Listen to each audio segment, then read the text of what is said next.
Starting recording. All right, boys.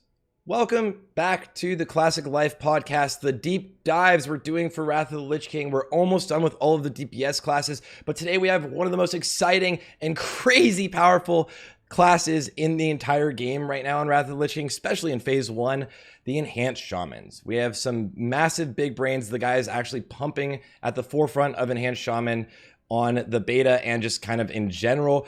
Ouro, Jroo, and our boy Rugs. Of course, we have Crix here as well. I'm gonna let him introduce all of the guests. But Crix, how you doing, baby? Doing good, brother. Just been spamming AV weekend. Almost done with my booming. I got to do a rogue. I think I'm gonna do a rogue next and then a mage or something. But yeah, just vibing, man. How you doing?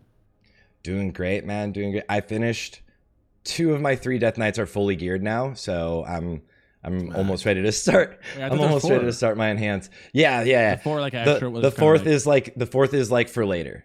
Okay. The 4th is like for later. Yeah.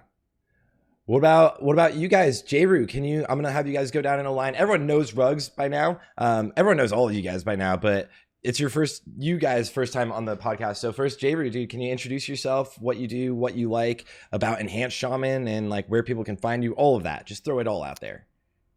Yeah, I'm Jroo, obviously. I'm an Enhanced Shaman. I've been an Enhanced since the start of TBC. It's my first time playing Enhanced was TBC, and it was pretty fun, I thought. And Wrath, it's tough to compare them. I think they're they're kind of similar, but they're kind of different. But I've been enjoying Enhanced on the Wrath beta for a long time now. It started out I started out in Rise, if people know that guild. That was a classic guild. Well, I didn't start there, but I started in a dad guild in Nax, went to Rise, went to Overclock and TBC. That's where I kind of I don't know if I built a name for myself really, but that's kind of where I that's where I became pretty good because there's a lot of good players in that guild and they helped me get a lot better. And then going into Wrath, I'm joining Progress, so that will be pretty fun. So that's pretty much me. You started in OG Nax, like you didn't play before then. You're like, I'm straight up going. No, so I was in a dad guild.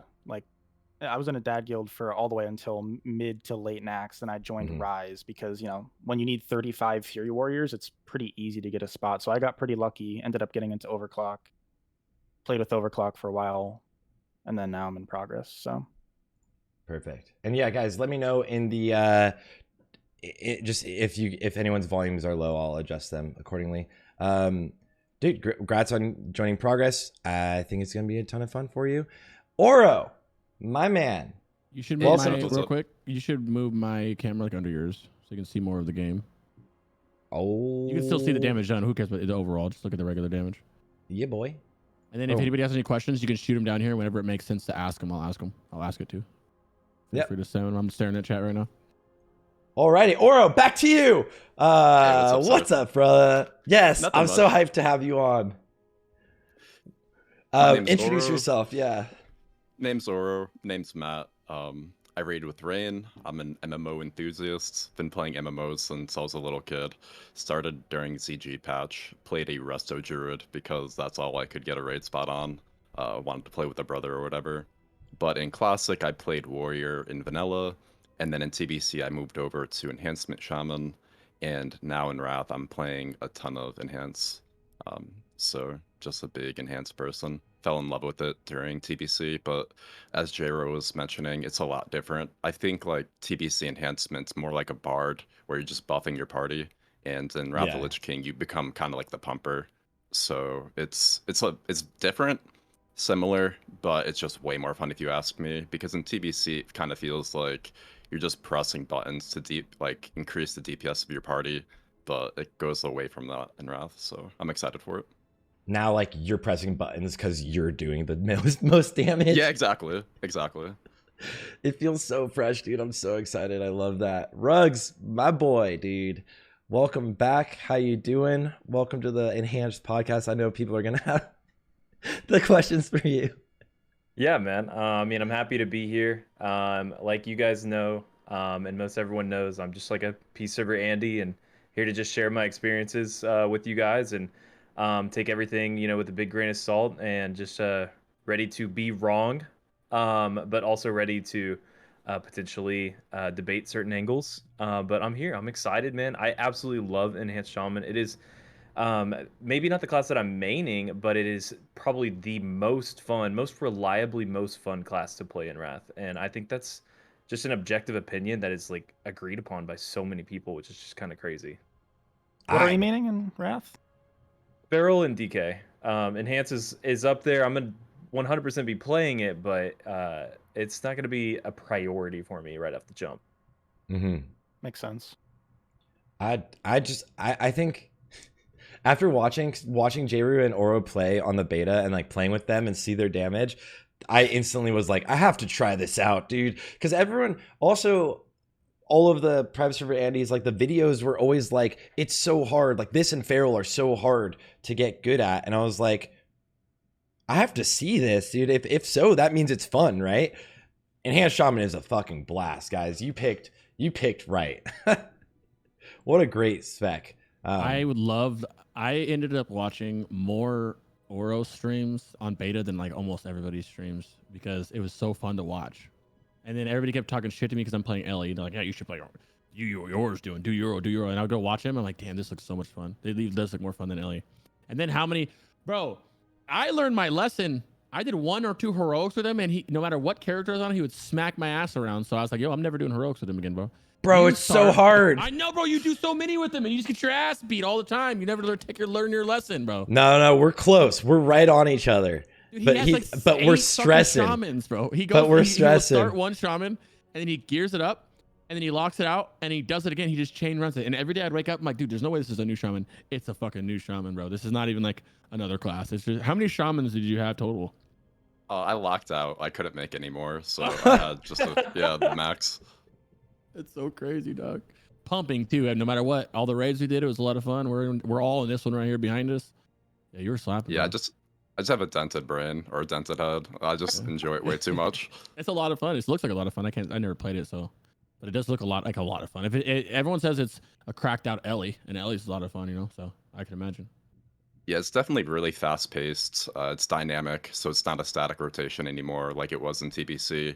And it kind of feels like if you played Windwalker Monk in retail, it kind of feels like that. So it's a lot of fun.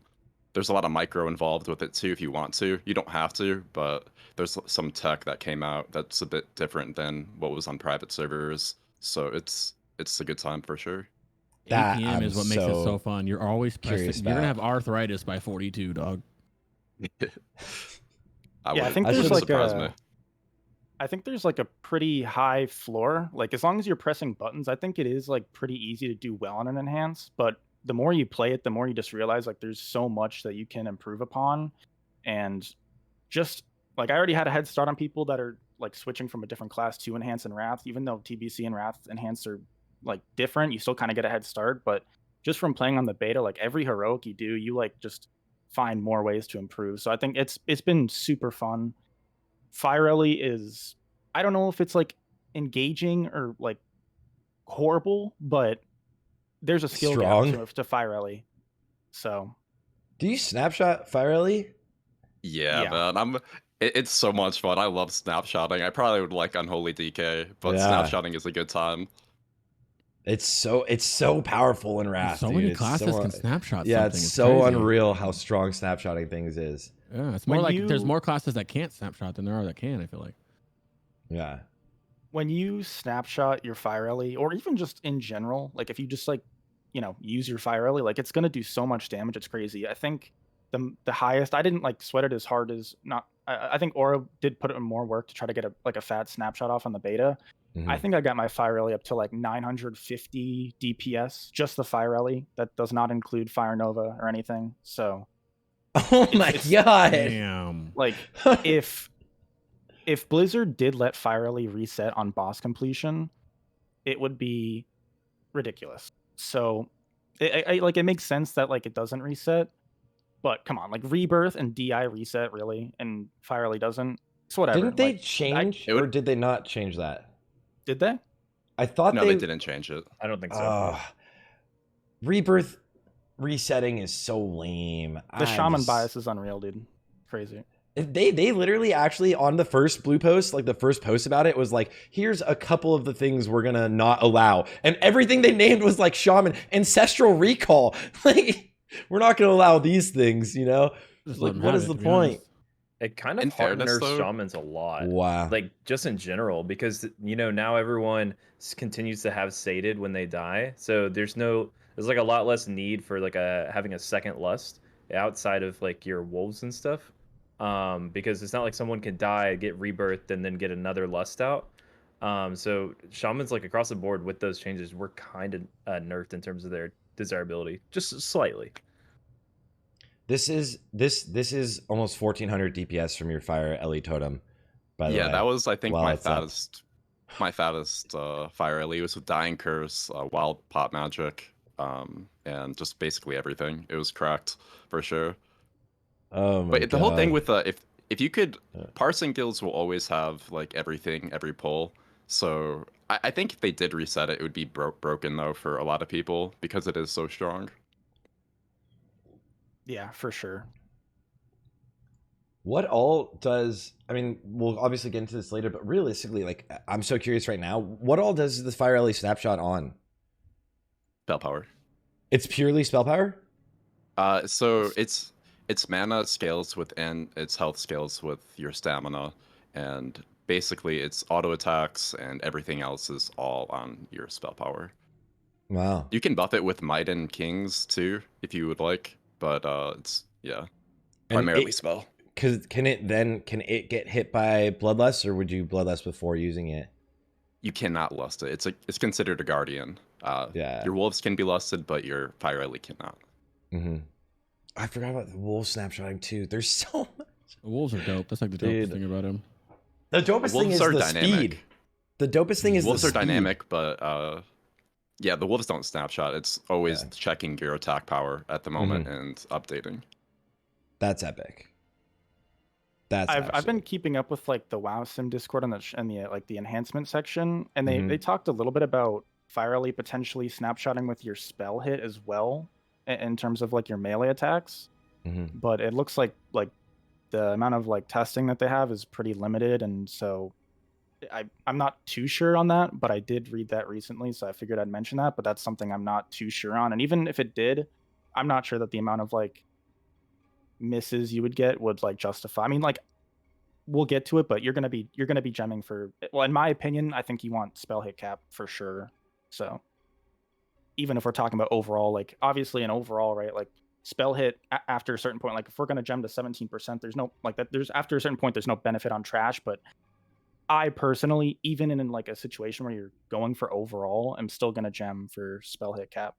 So do you feel the same way, Ouro?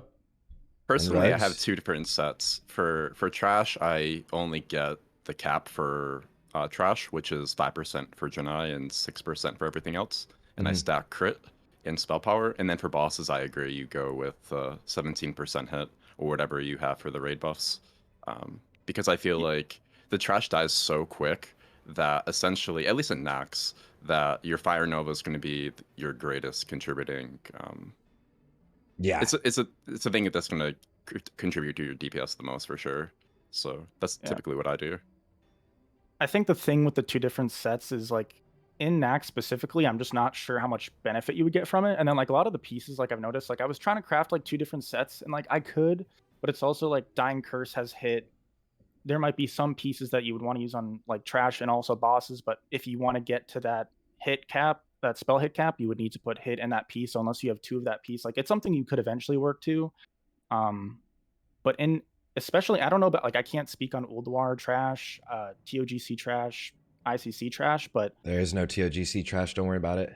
There isn't. Okay, so I'm not sure how much use realistically I'd be able to get out of two sets, but yes, ideally for sure two sets.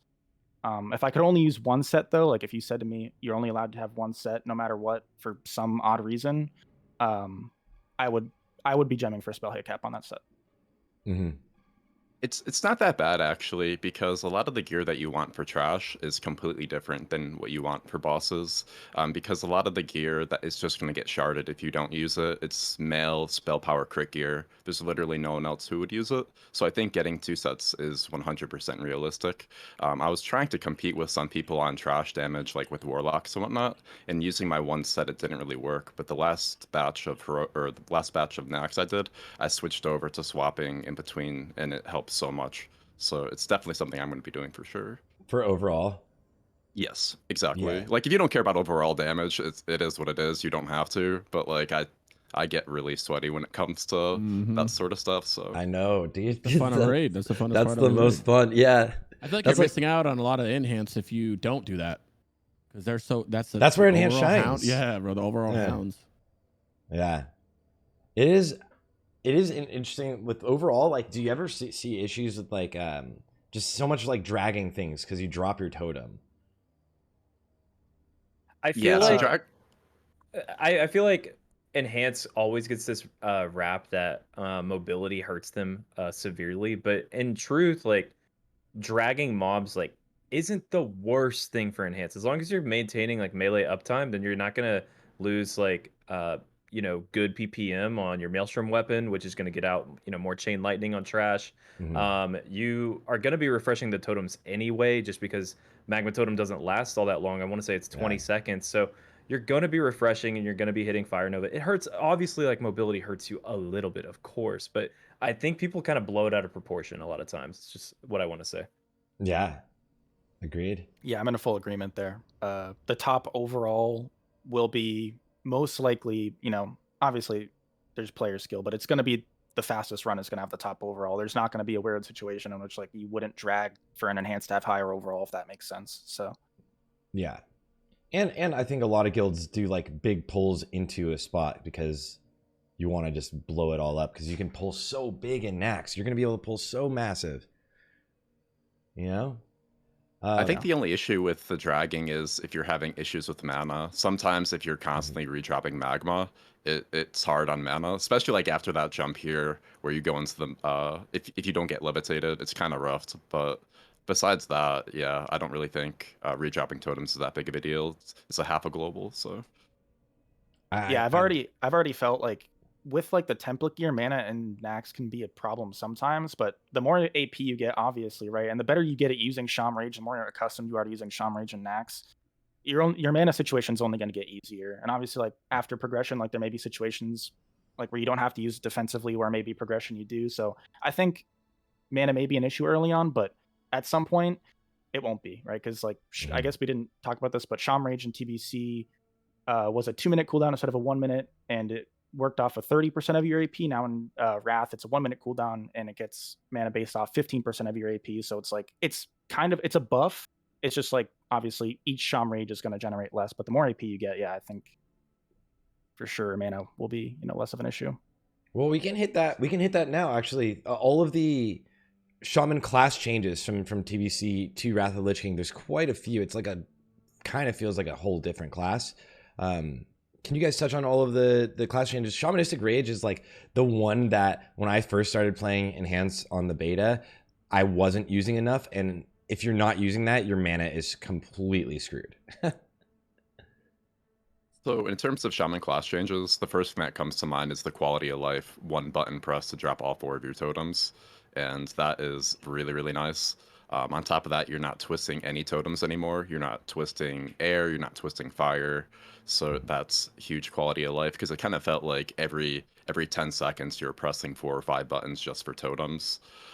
Something else is that Cleansing Totem also gets diseases and poisons all at the same time. That's party-wide. And in terms of your stats, Strength is now 1 AP rather than 2. Int is 1 AP, and Agility is 1 AP. Are some of the things that so all of changed. All of those stats are the same then? They changed. Like Int gives is 1 AP now based on talents, and Strength is 1 AP rather than 2, and Agility is 1 AP, whereas before it didn't give AP. Yeah. So yeah, essentially Strength went from our best stat, arguably, or like one of our best stats, to now it's like really bad, right? So like a lot of the strength pieces in TBC, you'll notice, are not nearly obviously as good in Wrath. And then int also gets a bump. So there was a lot of like random int pieces you'd see in TBC bosses that you're like, that item's garbage. It probably is still garbage, but there are some that aren't actually garbage now. So.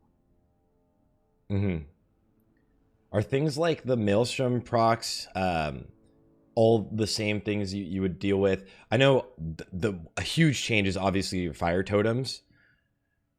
So I'm curious, can you guys like kind of describe that to everyone who hasn't been playing Enhanced Shaman, because it's such a crazy fun spec? So when it comes to your fire totem, I think what you're referring to is with how you don't have a new totem for Fire Nova. So essentially wherever you drop your active fire totem, whether that be a Fire Ellie, Flame Tongue, whatever, Magma, you press Fire Nova into spell that kind of like does a blast wave around the fire totem. And yeah, so, I think it's a I definitely like the change to compare to TBC. It just is so much easier, right? It's not really fun. The Fire Nova and Magma and TBC just felt really clunky. So yeah. Absolutely. And they were like slow. Now you have like, what, is it 6 seconds? Maybe it's 3 seconds. 3 on Fire Nova, yeah. 3 second If Fire it's glyphed. Nova. It If is it's glyphed. so good. It's so fun. Yeah, Oh it's my nutty. god. It's actually one of the most satisfying spells to hit, honestly. It feels like almost as good as hitting like a Howling Blast for me. And the fact Yeah. that it's like low CD, it's so juicy, dude. You Yeah. use it on single target, that glyph? Yeah. Yes. That Is there glyph nothing better has to to be use single so target good wise, for. or do you take it for the overall? No, you take it for single target. Like you're dropping Magma Totem and you're hitting Fire Nova on single On target, single which target is you just are? great. Yeah. Wow. Yeah. They have really, really good like access to cleave. Dope. It also makes your rotation like perfect, right? Like you're not too often hitting, what is the ability that sucks? Lava Lash? God, that ability is so weak. Oh my god, it's like only when you get unlucky that you have to press it. But it is Yeah, such I a think weak. I'm in the minority. I actually really like Lava Lash. It's not Really? because of its I don't like it's not because of its like own damage, but because it procs Flame Tongue, which is one of your greatest DPS sources. And on top of that, it can also proc Maelstrom. You're not going to be pressing it if you have other abilities to press, but it fills up the empty globals. So like it's not just the Lava Lash damage itself, but everything else that it's contributing to. I didn't even think about Flame Tongue. And that's another change, right? Like with us playing now, I guess we should talk about Spellhance versus Enhance in a second, but like we're using Flame Tongue weapon on both weapons, right? You're not like, you don't need a Wind Fury totem or Wind Fury weapon on your main weapon. And T7 Yet. for sure. There Yet. might be, it's tough to say for like T8 and beyond, right? Sim is still really early. And then like I don't have a lot of Woldwar experience, so it's tough to say. On overall, it's definitely a hard argument to justify like leaning more physical, right? But yeah, and T7, yeah, for sure, it's double Flame Tongue, and this may be something not everybody knows. Obviously, like Ouro knows and everything that, but for your weapon imbues, you should use rank 9 main hand, rank 10 offhand for Flame Tongue. Essentially, it's just that if you use double rank 10, there's an ICD. It's a fairly short ICD, but still an ICD, right? According to the sim, which obviously is still like in its alpha stage, work in progress, there's like some, I've just been like, I'm not a sim dev, but I've been keeping up with everything. There's still some rotational errors. Like I went through the log, and like there's some things where it's like and obviously like, there's no fire alley and everything. But yeah, according to the sim, it's like a 200 DPS gain to use rank 9 main hand, rank 10 offhand. So, and the reason you use rank 10 offhand, the reason you would use rank 10 offhand is because of Lava Lash, because like Ouro said, it's proccing Flame Tongue, and obviously if you're going to be proccing Flame Tongue more on your offhand, it's beneficial. I will also say on the sim, if you use rank 10 main hand, rank 9 offhand, according to the sim, there's almost no difference. So it's tough to say, but like, yeah, there's not really an argument I could see for rank 10 main hand, rank 9 offhand. May as well just go rank 10 offhand, rank 9 main hand. Wait, why is the higher rank in the offhand more damage? Because so if you want to take this. Oh, okay. No, you're fine. Sorry. Well, correct me if I'm wrong, but it's because Lava Lash you swing with your offhand, and that's going to proc Flame Tongue a lot. And if you're hitting more Flame Tongues with your offhand, you would prefer the higher rank of flames going to be in your offhand. Mm-hmm. And like you're not really Absolutely. staggering your weapons anymore, right? So like even if you were, it wouldn't really matter. But like you're not going to be swinging with your main hand more than your offhand. So Mm-hmm. Yep, There- 100% right. That's a question I know someone brought up earlier, but do you worry about weapon swing timers now? Because I know that was a big thing in syncing, was like a whole thing. I honestly haven't played Enhanced Shaman in TBC, so how does that So- change? When it comes to min-maxing, you can 100% get value out of paying attention to your swing timer. There's something called lightning bolt weaving that's new with Wrath of the Lich King, and I'm pretty sure it wasn't on private servers, which essentially is when you have Maelstrom weapon and you cast your ability, and if you do not clip your swings, you can essentially attack and cast your spells at the exact same time. So if you don't have a swing timer, it's like kind of impossible to do accurately. So in terms of like keeping track of your swings, it's really, really good. There's still an ICD of losing flurry stacks in Wrath of the Lich King as well, so that's still the same. But with that being said, a lot of people don't like doing it, and I think it's kind of keeping people away from the class. You can 100% top meters without a swing timer at all, but if you are min-maxing, you should be using it for sure. But it doesn't matter the times between your main hand and offhand. It's mostly for this lightning bolt weaving and flurry. What Exactly. does the flurry clipping do so for you? you can take that. You can take that, Ouro. Oh, so when you're casting, if you complete your spell before your weapons hit, you will cast a spell and not clip your weapons. However, if your weapons hit before you finish your cast, you will stop swinging and it will reset your swing timer. Whoa. Yeah, so as long as you finish the cast before your weapons hit, you will simultaneously do this both at the same time. Cast lightning bolt or chain lightning or whatever you're casting, and then simultaneously hit. So I think it's a class. It's a feature of the class that a lot of people that did like Raptor Strike weaving on Hunter would really really like. Same thing with like Rep Paladins too. It's just like some min-max swing timer manipulation that's really useful. It reminds me And in also terms of Rogue back in Classic. You would have to use your abilities after a weapon swing. Do you use your, then is it like, where's the best time within the swing timer to use the lightning bolt? at the very beginning of it. You only do That's it what I thought. really if you have if you have at least 2 stacks of it. So right after if your weapons are hitting at the exact same time, you essentially cast it immediately after you hit, so you have a better chance of not clipping. And in That's terms what of I like a thought. DPS increase for tier 7, it's about 200-ish. That's significant enough. Absolutely, yeah. Yeah. Yeah. So yeah, as long as you have one Maelstrom stack, you're not going to really weave with just one Maelstrom stack. But as long as you have one, it doesn't behave like your swing timer does not behave normally like it would with 0 stacks, right? Like does if you had 0 Maelstrom stacks and you try to cast a lightning bolt during your swing timer, it's just going to reset your swing timer, and that's obviously a huge DPS loss. So there's a lot of, it's pretty intricate, right? Like it's taken me a while on the beta just to get like it down like okay. I don't think it's going to be possible to just hop on Enhance and weave perfectly, especially at like 2 Maelstrom stacks. Like at 4, it's like not easy, but it's like easier just because the cast of Lightning Bolt and Chain Lightning is so tiny. So, but yeah. And also for anybody that may think it's a bug, there is an Elitist Jerks post, I want to say from a long time ago, that confirms that this behavior was happening in Wrath as well. Are you ever casting the Lightning Bolt or Chain Lightning at 2 or 4 stacks? I thought you were always waiting until the 5, the instant. No, yeah, that's you the are. weaving portion of it. Mm-hmm. Yeah, so you are casting Lightning Bolt before you get 5 for like maximum DPS. You can completely ignore it and only cast it at 5, but you can do it at 2 or above.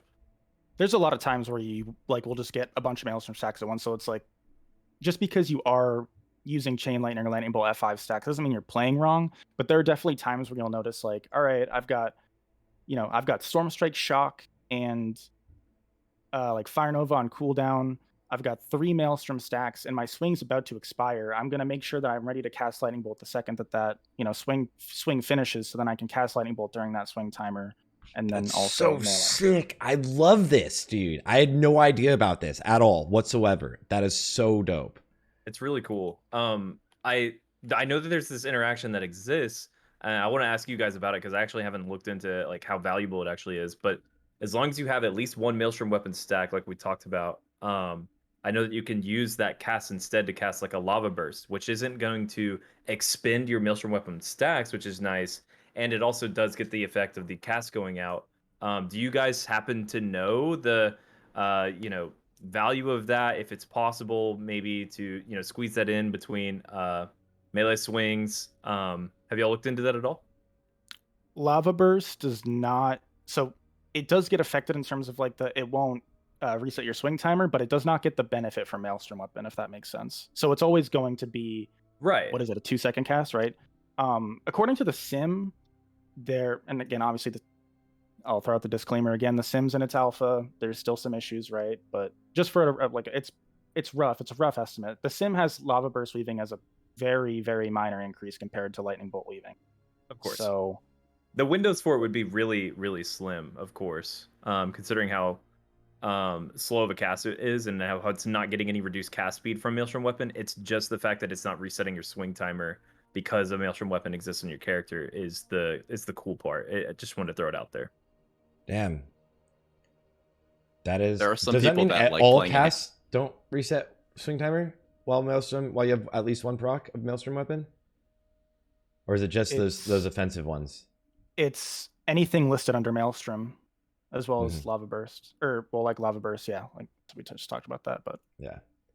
What were you saying, Ouro? Sorry for interrupting you. Oh, it's okay. There's some people who like playing two-handed enhancement, and like lava burst weaving is like a huge part of that. So it's definitely not a main. It's very niche for sure, but yeah, two-handed enhanced lava burst weaving is a thing that some people like doing. So thought I'd mention that. That's great. Or I'm seeing a lot of people ask for your weak auras are on your Discord, right? Yes, correct. Can I A make... lot of people asking how your lines work on it. You want to tell them how? Yeah, Oh, the ones for on the the swing swing timer. timer? Yeah, they're like 4 people have asked how your lines are working. What do the lines indicate? So the lighter blue line at the beginning is so there's 2 blue lines, right? So those indicate where you want your swing timer to be before you start casting. So as you gain more and more Maelstrom stacks, they'll move towards the end of the swing timer. So you want your swings to be before those lines, essentially. Or your cast to be before those lines, right? Yeah, sorry. Yeah. Okay, that's awesome. That's amazing. I'm gonna literally. I like grabbed one weak aura that looks very similar to this, but then I was like, I'm just gonna grab Ouro's. It's so good. That's so clutch. Yeah, I definitely did not make that swing timer. That was made by someone else in the Shaman Discord. So big props to him for making it because it makes it so much easier to do. Yeah. Swing timer is no longer working weak auras. Yeah, I'm curious. Are you having any issues with swing timer working on the pre-patch?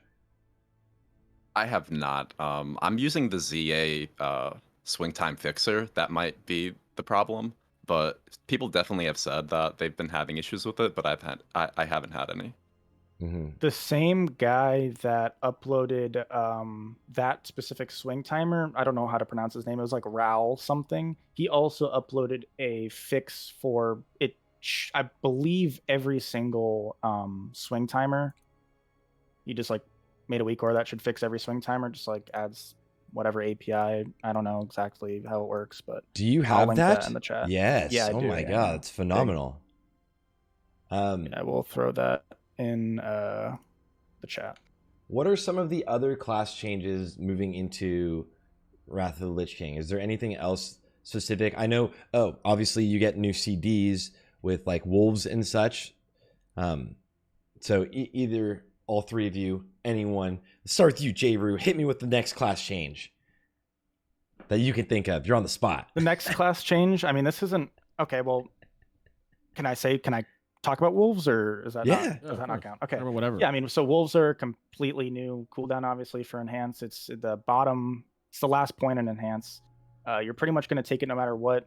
potentially, unless you were, this is the reason Rugs came on the podcast. And maybe if you were going to go Healhance, you wouldn't take it, but you're taking it no matter what, pretty much. Even if you are Healhance, I'm pretty sure you're taking it like for heroics and stuff. But Yeah, they're pets, they're controlled pets. You get a pet bar. They don't snapshot, but they do scale from your AP, so you don't have to worry about like getting a big snapshot off like you would your Fire Ellie. But obviously, they scale from your AP. There is a glyph that they get like an extra 30% AP. We don't take that, at least yet. There's maybe a world down the road where we do. Like if we run Windfree Flame Tongue, maybe we replace Flame Tongue glyph with Feral Spirits. It's tough to say right now. Obviously, it's just too early, I think. And I personally haven't done enough research into T8, T9, T10, just because I've been so focused on T7, obviously. And just, obviously, getting used to Wrath Enhance. But it's a 3-minute cooldown. They do a pretty solid amount of damage. They're not going to compete with like your Fire Ellie if you're using Fire Ellie, but they're a pretty solid amount of damage, as well as something a little bit underrated is they get the ability Spirit Walk, which is essentially a sprint. It's pretty nice. So big, dude. As long as you use it, I want to say within the first 12 seconds of you summoning your wolves. I want to say 12. It might be slightly different than that, but as long as you use it one time and then within the first 12 seconds you summon your wolves, you get to use it a second time. Versus like if you used it 30 seconds into your wolves, you obviously wouldn't get to use it a second time. And with wolves resetting on boss, it's pretty nice, right? Like you can theoretically, I don't know if you would do this, but like, cast wolves on a boss, already have sprint, already sprinted after a boss dies, and be able to cast wolves again with another 2 sprints. Like you'd be able to run super quick. I don't know if you would, right? Because you obviously like that'd be a loss of uptime for your wolves for DPS. And if not everybody else in your raid can sprint like that, like why would you? But it's worth noting. Wolves are awesome. One thing is, I'm not a big pet person, but I haven't had problems with them doing anything weird. Like I haven't had. Do they still spawn on aggressive? Because I knew they did on the beta, right? For me, they don't. I have not had problems with that at all. So I don't know. Maybe other people have, but I have not had problems with them spawning on aggressive. So. And you get a pet bar with the wolves, so like you actually get to control. Is there any other abilities other than the sprint that you want to have your own keybinds for? No, just passive attack, obviously, and then Spirit Walk, which is the sprint. It sounds kind of nice having it bound, if you ask me. For PvE, it's nice, but especially for PvP, it's definitely something that should be bound. The sprint, probably, yeah. Yeah, the stun. There's a stun connected to the wolves. Oh, that's sick. Yeah. Yeah, it's How really long really is the nice. stun? I don't know offhand. I'll be lying. It's like 1 to 2 seconds. It's not super long. Yeah, it feels really short. I think it's like 1 second. Worth it. More of a spell interrupt than anything. Yeah. I wonder what it GCDs with. And you said earlier the wolves are dynamic, so like any buffs you get while having the wolves, it's taking into account your current attack power and everything at all times. Correct. Yep. Can even give them Kibler's bits if you want and might them. Yes. The interesting thing, I'm curious if there's going to be or is a weak warrior yet that you can press to Kibler's both of them. Or like a macro to Kibler's, because right now I would imagine there's not like a targeting. Well, you would have to target the wolf and then press Kibler's, right? Like for hunters, I have like a macro that Dar's made that's like my literal character panel, and I can actually show it really fast in the background because there's a beta version that's not out to the public yet, but he will release for people to get for Death Knights, and it's literally like I can click my buffs in this character panel and it'll do the buff. So I can click like my Kibler's and it'll buff my pet always. You don't have to click your pet to use Kibler's though. You just use Kibler's and it automatically goes to your pet. Yeah, but you have 2 wolves. Would you need to do both is what I'm saying. I assume it would count. Has anyone tried? Both of them. I'm assuming you guys have tried, right? I have not tried. Does it count for both of the pets? It only counts for one of them. Well, that's lame. Yeah. What happens if you use 2 back to back? It just goes to the same one, or? I believe so. Yeah. Crazy. And then the next big change also is your Fire Ellie totem is a lot more important now. Ouro, you've kind of mastered the snapshot of that. Can you go into everything that goes into it? People are curious about dying curse with it and how you get during curse now. Okay, so when it comes to Fire Ellie was actually really, for parsing, extremely important in TBC. Like Oh for Black shit. Temple, Hmm. yeah, Black Temple, Mount Hyjal, Sunwell Plateau, it kind of became vogue. People were doing the whole expansion, but there it was really, really really important to be able to parse well. Like if you look at all the parses, like in the top 10, everyone uses like a snapshotted Fire Ellie. But when Hmm. it comes to Wrath, some things are different. It has a larger mana pool, so it's casting more Fire Novas. In terms of the coefficients, in TBC, Fire Nova was 33%. It jumps up to 100% in Wrath of Lich King. It's cracked. The Off of your TBC spell power. yes, it's 100% off your spell power. Oh And my then for god. yeah, and the TBC coefficient for melees was 41%, and Wrath it goes down to 14, which stinks. But because it's casting more Fire Novas, because it has a larger mana pool, it roughly is. It's not the worst thing in the world. But if you're talking about just like Dying Curse specifically, the as Jroo was saying, it doesn't really take into account fire. The sorry, the sim doesn't take into account fire Ellie snapshotting, but I Mhm. did some like napkin math, and Dying Curse would be something like a 355 DPS increase just off the fire Ellie snapshotting. So if you like use a spell power flask, a wild magic potion, it comes out to something like 516 DPS. It's actually really, really nutty. And then do you change your flask like right after the Yeah, snapshot? exactly. Yeah. Oh my god, it's epic, dude. Yeah, it's fun, Ah, man. I'm I've getting saw so seen- excited right now. Go. I mean, saw some you Death can we can Knights. meme about it if you want to talk about it. What's up, dying curse Prio? Question mark. So Dying Curse, I'm not gonna say that Shaman should not get it before Demo Warlocks. Let me just say that right now. I was just hoping that you'd say that because I was gonna flame you if you said anything. No, other than that. no, I'm not that much of a loot goblin, okay?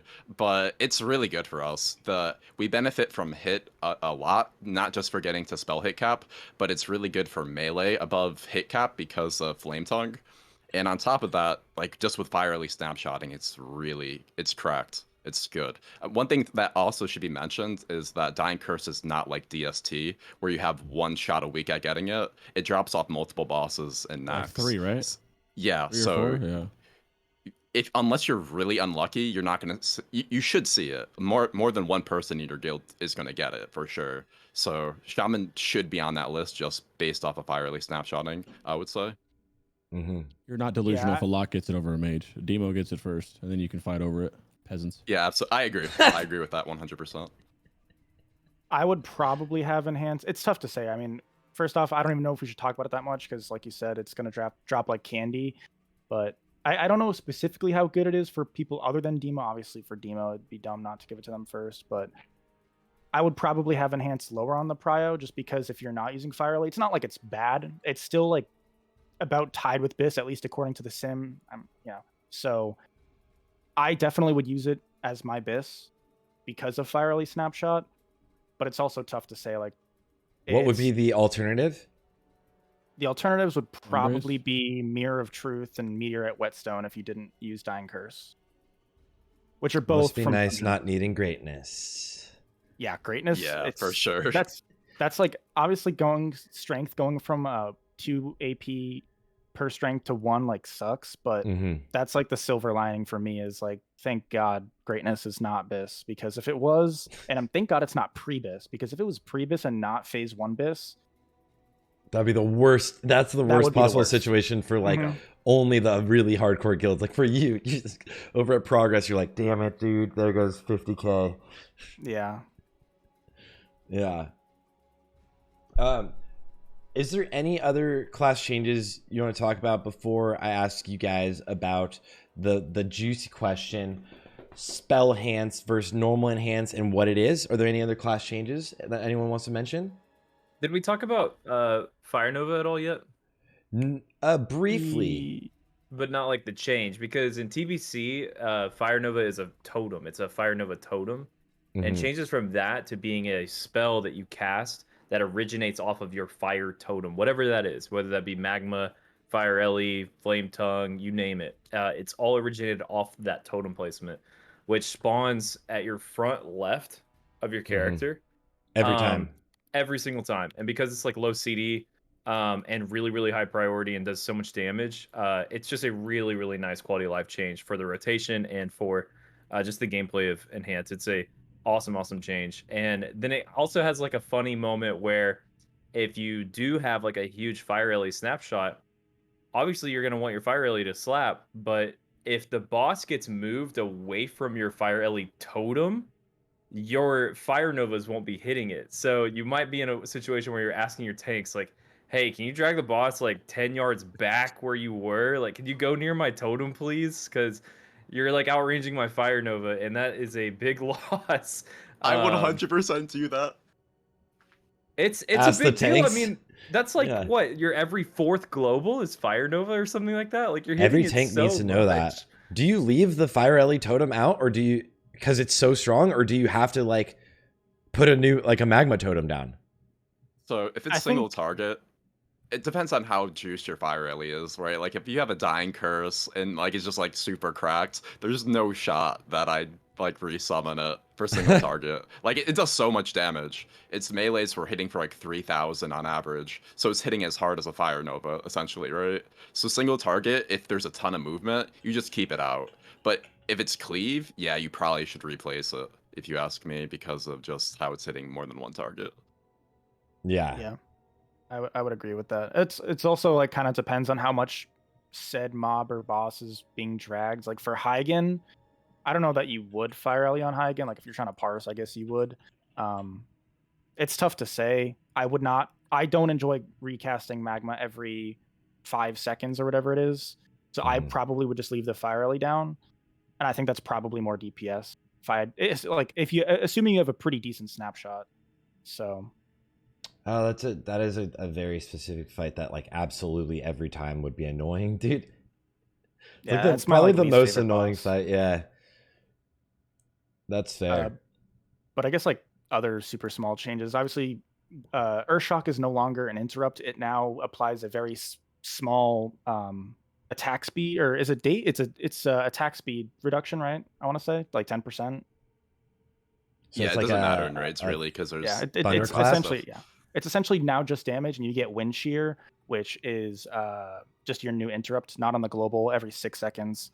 So it's essentially Earthshock, but just the interrupt part, which is really overpowered.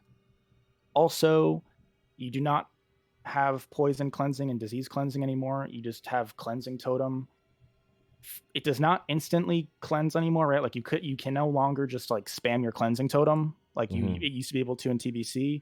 But for quality of life, it's obviously nice to have both, like, you know, have one totem be able to do both of those. So, and then Is you it get cure toxins, ticks? which Kind of like tremor totem yes. now. Okay. Yeah, it's ticks. It was ticks in TBC as well, but it like instantly it instantly ticked, and now it does not instantly tick. So Yeah. and now you also have cure toxins, which is just your like cleanse, disease, and poison ability. So, which And you have again just combines both. how many options of different totem sets do you get? Because you have literally multiple buttons that summon 4 sets of preset totems that you've decided. You get 3. 3. Yeah. Mm-hmm. Yeah. It's 3. At least the way I've been using it in T7 specifically is I've got one set that puts down all 4 totems. Mm-hmm. Obviously, the totems that you place down are gonna. We can talk about that if we want to talk about that now or Yeah. maybe later. It doesn't matter. But Maybe during the okay, well, rotation. so okay, we'll wait. But essentially, yeah. Like, so I've got one set that drops all 4. I'm assuming most people do. I've got one set that drops everything but fire, because it doesn't make sense to, like, if you're running into a pack, right? Ideally you want to be able to drop totems before you get there, right? Because you don't want to drop totems right on top of it, just because that's going to be a loss of like other abilities that you'd be able to cast. You might lose a fire nova if you have to do that, right? So I've got one set that does all but fire, and then I've got one that kind of depends on the case, right? But a lot of times in Nax, what it's been is it's just been, instead of like healing stream as my third totem, it's been cleansing totem. There may be, it's going to depend, right? Like, to me, I have like the one that drops all 4, one that drops everything but fire, and then the third one I'm kind of using is like a case by case. It really kind of depends on the raid, the dungeon, but it's definitely ideal to have it like planned out in advance, right? Because you don't want to be like finicking with your like totem sets like mid raid, because, you know, obviously if you care about overall, that's a pretty significant loss, and in general, it's just like, I find that if I have to tinker with stuff like that mid raid, it like really takes away from like my ability to concentrate. So And the totems you drop are static because you're using the 3 sets, so you're using the same totems, right? Because like you don't need like, I would assume like Wind Fury totem. For the most part, yeah. There's still totems you would bind individually, like grounding is one you're going to bind individually. Tremor. There's still use cases to bind stuff like Strength, Wind Fury, Wrath of Air individually. I would probably recommend it if you have the binds, but like if you're limited on binds, it's probably one of the first things I'd cut. So yeah, I don't know what I'm curious as to how Ouro handles that. I don't know if it's similar to me or not, but Yeah, so in terms of not having a fire totem in one of your sets is something I 100% do, because sometimes like you have to redrop totems, but you don't want to kill your fire ellie. So if you redrop it with a magma, it just goes away, right? So I think that is really, really smart. Most people should do that. But most of the time, I'm only using 2 sets. A lot of times, I'm not using the third. So it's really it's very niche to use a third, I would say. I agree for sure. There's just like, I guess like the one that pops into my mind is Hygen, just because like I have cleansing totem bound individually, but it's nice to have it bound with my other 2 totems, so I don't have to drop like the set of 3 that isn't cleansing and then use another global on cleansing. It's nice to just have all 3 down in one global rather than one global and then a half global after that. So I for sure agree with that. One thing that we didn't mention is, thank God we don't have to have multiple shamans in raids anymore because of raid-wide lust. That was like the biggest thing I can think of. Every group needs a shaman. Because people didn't want to play shamans in Wrath or in TBC, and they felt forced to. And I think that's one reason why I think Shaman Enhanced specifically is going to be like one of the most underplayed classes in Wrath. That's extremely fun, simply because people are just sick of playing Shaman. Like a lot of people felt forced to play it, and they're just happy to get the fuck off of it. So I think that's the reason why. I think that's a really good take, and I sadly like have to agree, like because it's sad, because to me like Enhance is by far the most fun DPS to play, especially melee. I think Elemental is slept on. Elemental's solid, especially if you want to play something that's like strong early and then switch to something that scales better late. And I think Resto Shaman plays a lot better than how it plays right now. That's for damn sure. Whether it's like as viable like is another story, but like I sadly think it's true, and it's just weird that we're going from like a 5/6/7 shaman meta to like a 1 to 2, maybe 3 shaman meta is pretty crazy. Yeah, and people just avoid it. Shamans were like the most like key thing. It's like you had more shamans like than you did like groups sometimes. And you just obviously needed to like move them around, and like moving shamans for bloodlust was like griefing whoever had to do it unless you had the weak aura. Now you don't really need to plan that at all. And also with less resets after every boss now, which is gonna get cheesed. For sure, dude. Feels pretty cheesy already, to be honest. And Ouro tested so much. But oh man, it feels very feels pretty cheesy. Me and Ouro tested it in ZA, and we were like, now you could find a way to engage boss in Nax. You can engage with like a rogue or something, and with a Noob and then reset a noob, and the whole raid still gets bloodlust reset, so they could be somewhere else. It's gonna happen, and probably potentially on the world first race. Maybe, I don't know if it's worth it, but it's gonna happen, and Blizzard's gonna need to do something there, because that's crazy. You just permanently bloodlusted, permanently have all of your 3-minute CDs. It is nice change, but also exploitable. If Blizzard doesn't do anything about it, it's just going to be an issue that Warcraft log solves, kind of like they did with chickens. They're just going to ban that sort of behavior. It would be easy to check in logs to see if people are engaging in that sort of cheesing, and if they ban it, no one's going to do it. So that's true. Warcraft logs, come to our savior, please. I've seen a couple people ask this, so I want to ask it. We usually ask later the stackability of enhance and raids, but this kind of goes with the conversation with the lack of shaman, people wanting to play shamans, and how lust is raid wide. Do you see a viability of running 2 shamans, 2 enhances specifically? Is there a downside to having more than one? Jump on this one if I can. I know you guys probably have opinions, but I really, really do think there is a possibility for double enhance to be really, really strong, especially for the first 2 phases. I think Obviously, like we've seen already just from beta raids, which is like a small window into what we are predicting the meta to be. Enhance is pumping overall and single target in Naxxramas, and I think in my experience in Old War, like that that doesn't slow down. That doesn't change. Like if anything, like set bonuses and trinkets in Old War uplift enhance even further. They are dominant in Old War. They're really, really good. The biggest downside to enhance in a lot of cases is that they can be a little floor povy. And I think that goes away with more gear. Not only does more gear like help you survive more, but it allows you to use your shamanistic rage for mechanics rather than for your mana management. And so I do think that like there is a case to be made for double enhance, but I wouldn't be against it, but I'm not gonna necessarily like endorse it for my raid that I'm in. But I'm right. That's where I'm at. What do you think, guys? So I think it's 100% viable, but I don't think it's going to be practical for a lot of guilds. When my guilds have done like signups for what you're looking to play for in Wrath of the Lich King, every single shaman, every single enhancement said not enhancement. They like went DK or whatever. Really? Yeah, I was the only That's enhancement crazy. shaman. I feel like there's a lot of. I feel like there'd be a lot of people wanting to play. That's like the main talked about. It's so for fun. shamans, Yeah, bro. it's crazy. Same It's thing very, happened in very Fusion. fun. Yeah, it We happens had everywhere. one enhanced sign up in Fusion. Yeah, it's crazy. I think it is though. Like Ouro was saying, is like people are just like overplaying Shaman because they did it reluctantly in TBC. It wasn't like true. they were excited to play Shaman. It was like you're basically forced to. If you're a healer, it's like you're a Shaman. That's hard it. It's hard to be Yeah. melee and not want to play a DK right now. I think it's hard to like. Everybody wants to play DK. Like their dick's hard for it. You know what I mean? I feel like I see a lot of DKs and a lot of rogues out there in the world. Enhance also, just in the grand scheme of things, has never been a class fantasy that most people have like resonated with. I know like some people don't That's care true. about that, but a lot of people do, right? Like there's a reason that everybody likes warrior, rogue, warlock. Like those class fantasies are just frankly way cooler than enhance. Like I'm sorry, but I don't like the class like enhance to me just doesn't. I don't get anything from that. Warrior I think is like badass. Obviously, like it doesn't really matter because I care way more about like how the class actually feels.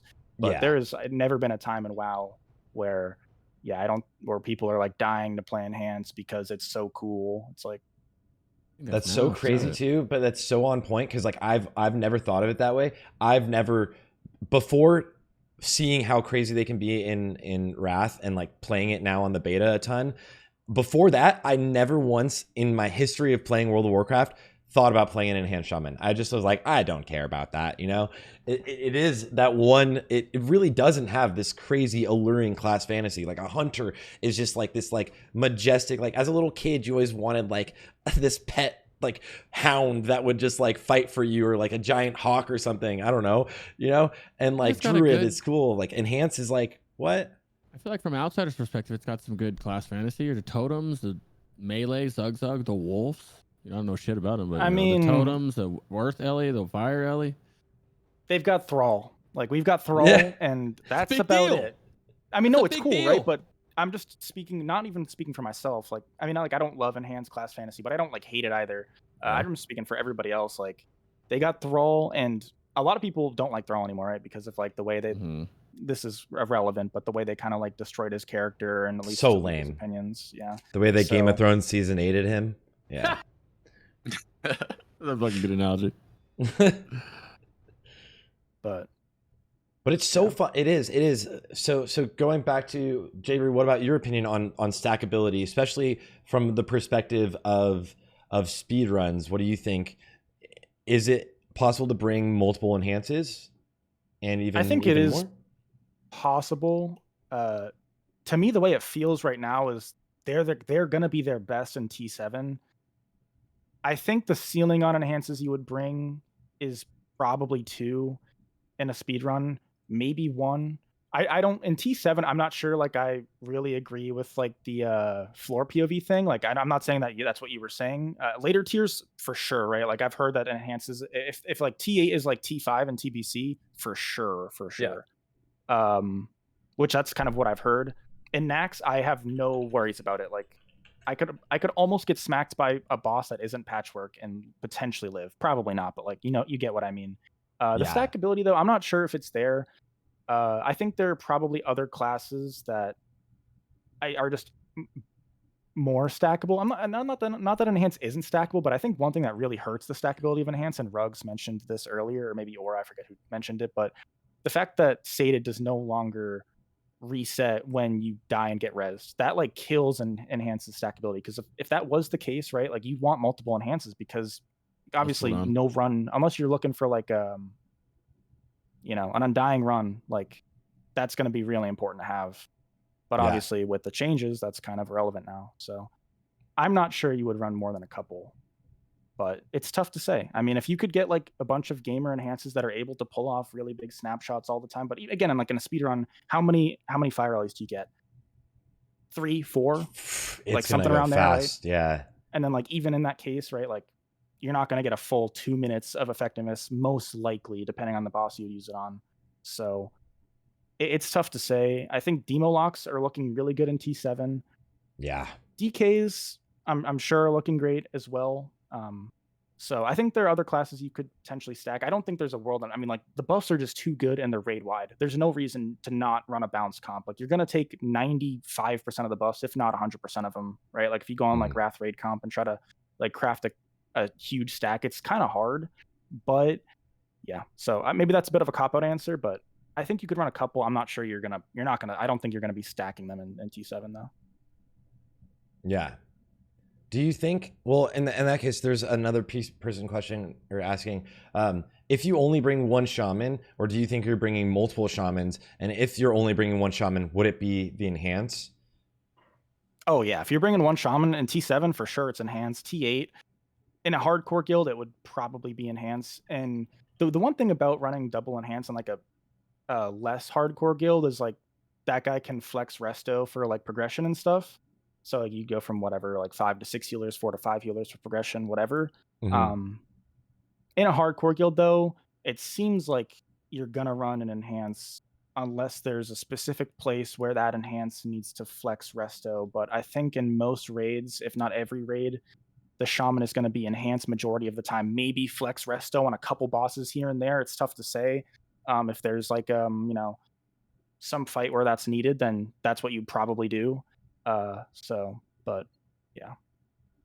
To be fair, I like think the segues really good into the question that I hear the most often is how is enhancement later on the expansion? Does it just completely fall off? That is the question that I hear the most. And I want to say that like there's like this huge negative perception that like in Nax it's like god tier and then in Uldar it's shit. But like it's gonna be a strong class all throughout the entire expansion. Like an ICC doesn't scale as good as Warrior in Mage, but what class does, right? So it's going to be strong the whole expansion. People compare it to private server stuff, but we have some mechanics that are on Classic that are going to make it stronger. Lightning Bolt Weaving and the ICD of Flurry is going to carry it, I would say, in later phases. you didn't talk too much, by the way, about the ICD of Flurry. Maybe let me ask you guys, the other two of you guys, like Jroo, how do you feel Enhance looks towards the later phases? I know you haven't played all of the later phases, but you've kind of like looked at the gear and stuff, as well as Rug. So Jroo, how do you feel towards it Enhance as we go on through this expansion? I think in terms of like where it's going to place on a DPS meter, it's probably only downhill, right? Because right now, realistically, gear, everything on an equal scale enhances like at least top 3 overall, probably, if not number 1 potentially. Like really, I feel like the only classes that would be competing are Demo or Spec, I guess. I think, yeah, I mean, I agree with Ouro's take. Flurry ICD is gonna carry it for sure a little bit. Weaving is also like another added bonus. I would assume that with the addition of like just a better client and everything, right? Like that helps out Enhance too, just because you're pressing a lot of buttons, and like Fire Rally Snapshot's another thing where if I had to guess, I would assume that like on Wrath Classic, you're gonna get more use out of that than private servers. Not that private server players suck. It's just I know for sure when I not that I've played on private servers, but when I potentially did, it just feels a bit more clunky. So you might notice some out of that. But I think like kind of not like that I played there. Yeah, not that I did. But yeah, I think like in T7 we kind of talked about. You're not going to stack enhances in T7. If you're not going to stack enhances in T7, you're not going to stack them in any other tier. But I still think that in a hardcore guild, you're going to bring one, especially if it's like that one guy. Like if you have an Ouro in your raid, like what are you going to do? Tell him to re-roll? Like no shot, right? Like so. And you still Something need make up a for the shaman. haste. You Yeah, literally something make up need for a that haste shaman. totem. Yeah, Haste totem must, yeah. yeah, of course you obviously need you need one shaman, and it's pretty much going to be enhanced. Mm. They're going to probably fall a little bit in the DPS meters, right? Warrior, mage, AF with longer fights and probably better scaling than enhance is obviously going to start to scale immensely as well. So there's going to be classes that do better than it, but yeah, I mean, to be honest, like if you're really concerned about it, just re-roll when you get there, because Wrath is such an alt-friendly expansion that, in my opinion, you should just live in the present, right? Like I'm gonna live in the present. I'm gonna play Enhance. Good. If the time comes and I have to re-roll or whatever it happens to be, I'll do it. But I'm just gonna stick Enhance probably for the whole expansion. I mean, it's just too fun.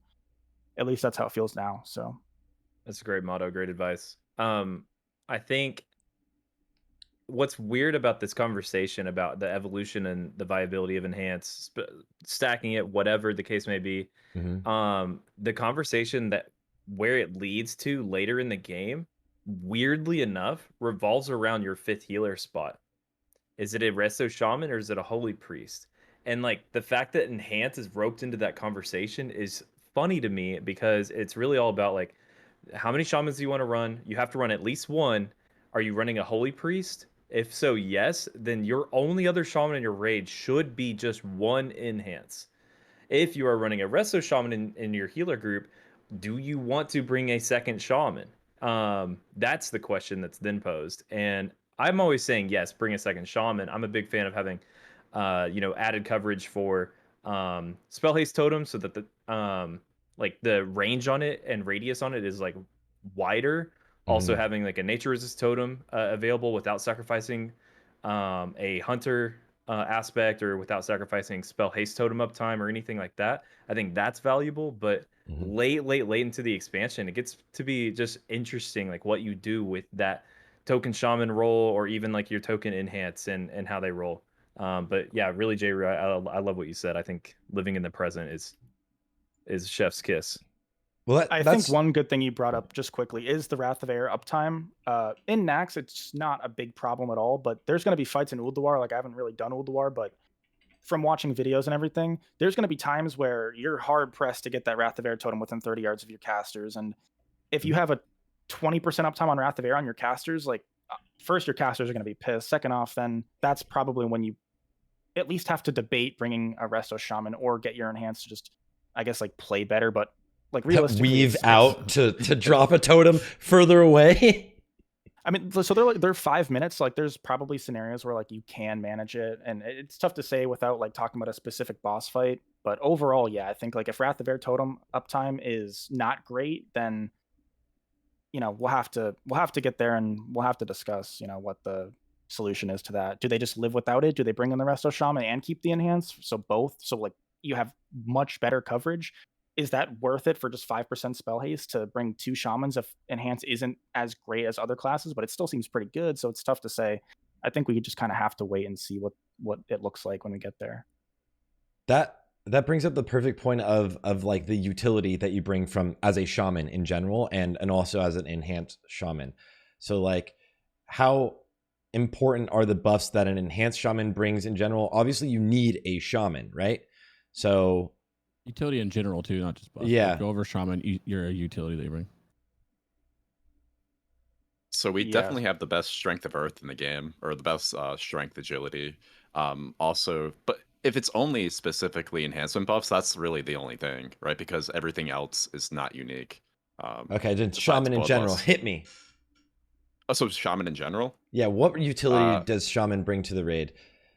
Bloodlust, purge, cleansing totem, kicks, spell haste, 10% attack power, but other classes bring it. Am I missing anything? But those are the ones that I can think of offhand. I wasn't quite paying attention to your list, but probably, yeah. Did you mention Wind Fury? Technically, like if you don't have a Frost DK, but yeah, I think like the realistically, the significant things that you would bring an Enhance for in a 25-man environment is going to be Lust, Strength of Air, and Wrath of Air. Mm-hmm. Everything else is nice in 10-mans and stuff, and is for sure worth talking about. But yeah, for 25-man, that's probably the main three things.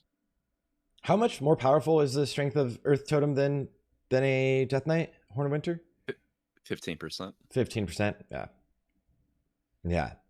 So those are like that's unique buffs though. Those, and then also the Shaman, right? Yeah, the haste.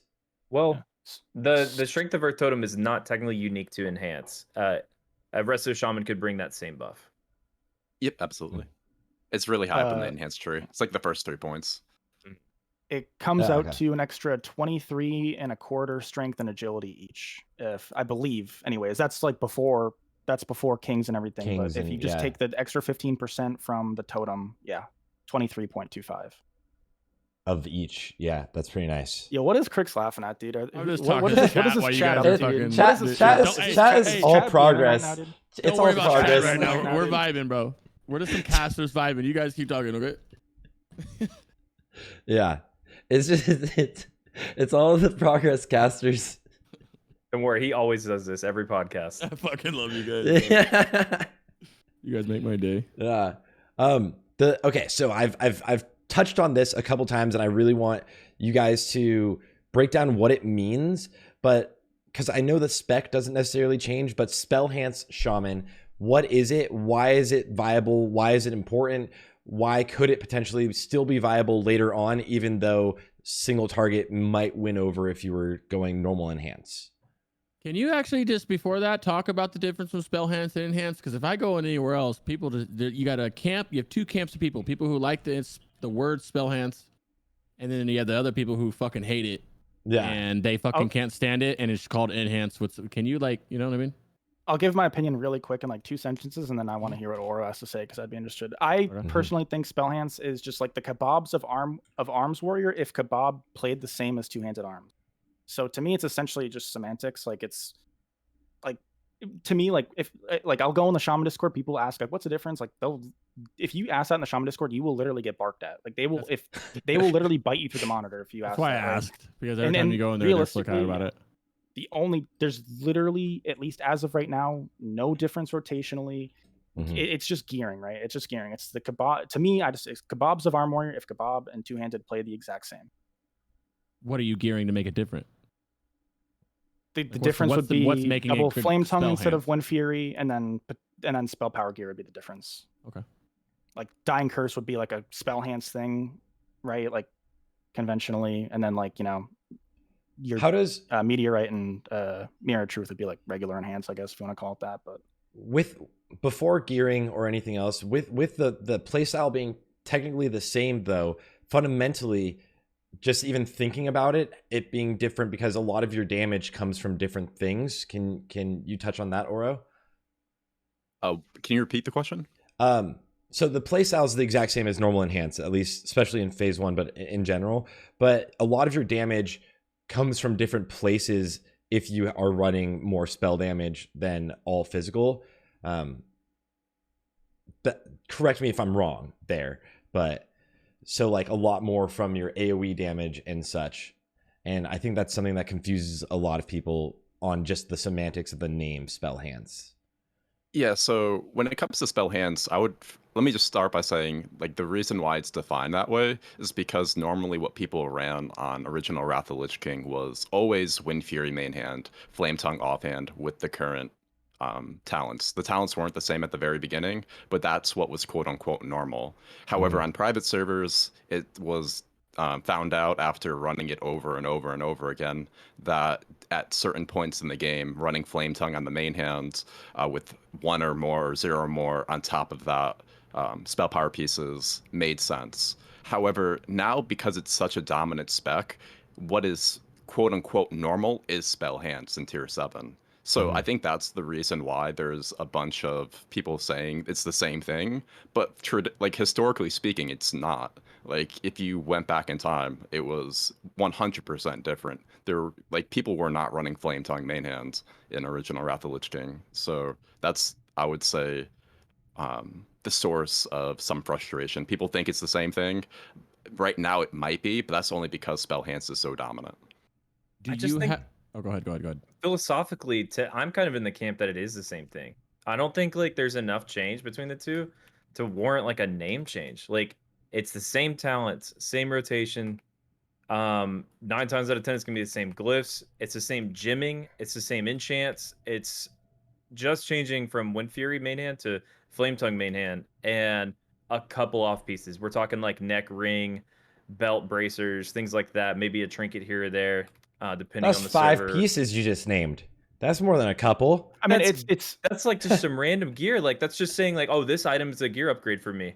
Like that's it's extremely that's dependent normal. on like it's extremely dependent on drops, right? Like it's tough Yeah. to have a line between what's enhanced and what's spellhance. Like let's say you get super unlucky, and this is just the first sample that popped in my head. Let's say you get super unlucky farming trinkets, and you don't have Meteorite Whetstone going into Nax, right? And you get Dying Curse to drop, but for some reason you're like Wind Fury Flame Tongue, you're probably still going to take Dying Curse, right? Like essentially you're just playing off your drops. And so to me, that's why it's kind of like I'm not sure that I just don't even care. Like to me, anybody that freaks out about like enhance versus spellhance, like we get what you're trying to say. Like there's like I'm fine with people asking the question and everything. I just don't understand. I don't really get the spurging that goes on when like the people spurg one or out the other the gets... extra name. Who cares if someone wants to put a name on something? It's so stupid. Yeah, I agree with that 100%. Like, you're not going to have a Spellhance podcast and then a Spellhance, what's it called, deep dive, and then an enhance. Like, I think it's just exactly people with the too same much It's time the in their same. hands. I think it's They're just people exactly looking the for same any thing. reason to flame some kind of content creator about something. Yeah, the only reason why I brought it up was why they were called different things historically, right? Like Yeah. they were like if you looked at it in Wrath, no one was running a Flame Tongue main hand. So like calling it something different kind of makes sense to me. It reduces the number of words that you have to say. So that's why I liked it normally. Like people would say, "What are you running?" Like running Spellhance, it kind of like just made sense instantly. It spices it up a little bit too. Yeah. Yeah, and it's like it causes but it has caused so much confusion that I almost don't like the term anymore because of, you know, just everything that's I'm just an enhanced shaman, okay? Yeah, What about essentially. do you need some certain gear before you can just what are the whole pieces? Spellhance, or can you just walk in there, you're aiming that gear Pre-BiS wise, which I guess gearing's next, we can go into it in a little second, but like do you need certain stuff to be able to pull all that off with the Flame Tongue, or are you able to just do that right away? Bro, that's just what we've been saying. There's no difference. It's all Like the gear? same. I mean, like, if you look at an item and it has attack power on it, and you look at another item that has spell power on it, like, let's say we're looking at Pre-BiS rings or something. Yes. There isn't, like, a moment where I'm like, oh, this ring is going to cause me to put on Flame Tongue on my main hand and be a Spellhance in this moment. It's just like, this item gives me more value than this one. I'm still going to do Spellhance shit. Like, So it's all the same. I think more importantly, or more of my question, and maybe Crix's, is like, which are the pieces that you want to ideally have the spell power so that they can help you with your things like your Fire Nova and your overall, your Flame Tongue? Which are the pieces, and I think Jroo touched on them really quickly beforehand, but which are like the pieces that are easy to choose to go with spell power items? And even though an item could be relatively the same, like this one could be an attack power ring and this one was a spell power ring, like what one would be a good choice to go for a spell power ring so that it would help you with overall damage? It won't change your play style, obviously. Yeah, so I think it's just a combination of like using the sim and trying to figure out like to me the example I think of when you talk about this is the Dalaran rings, plural.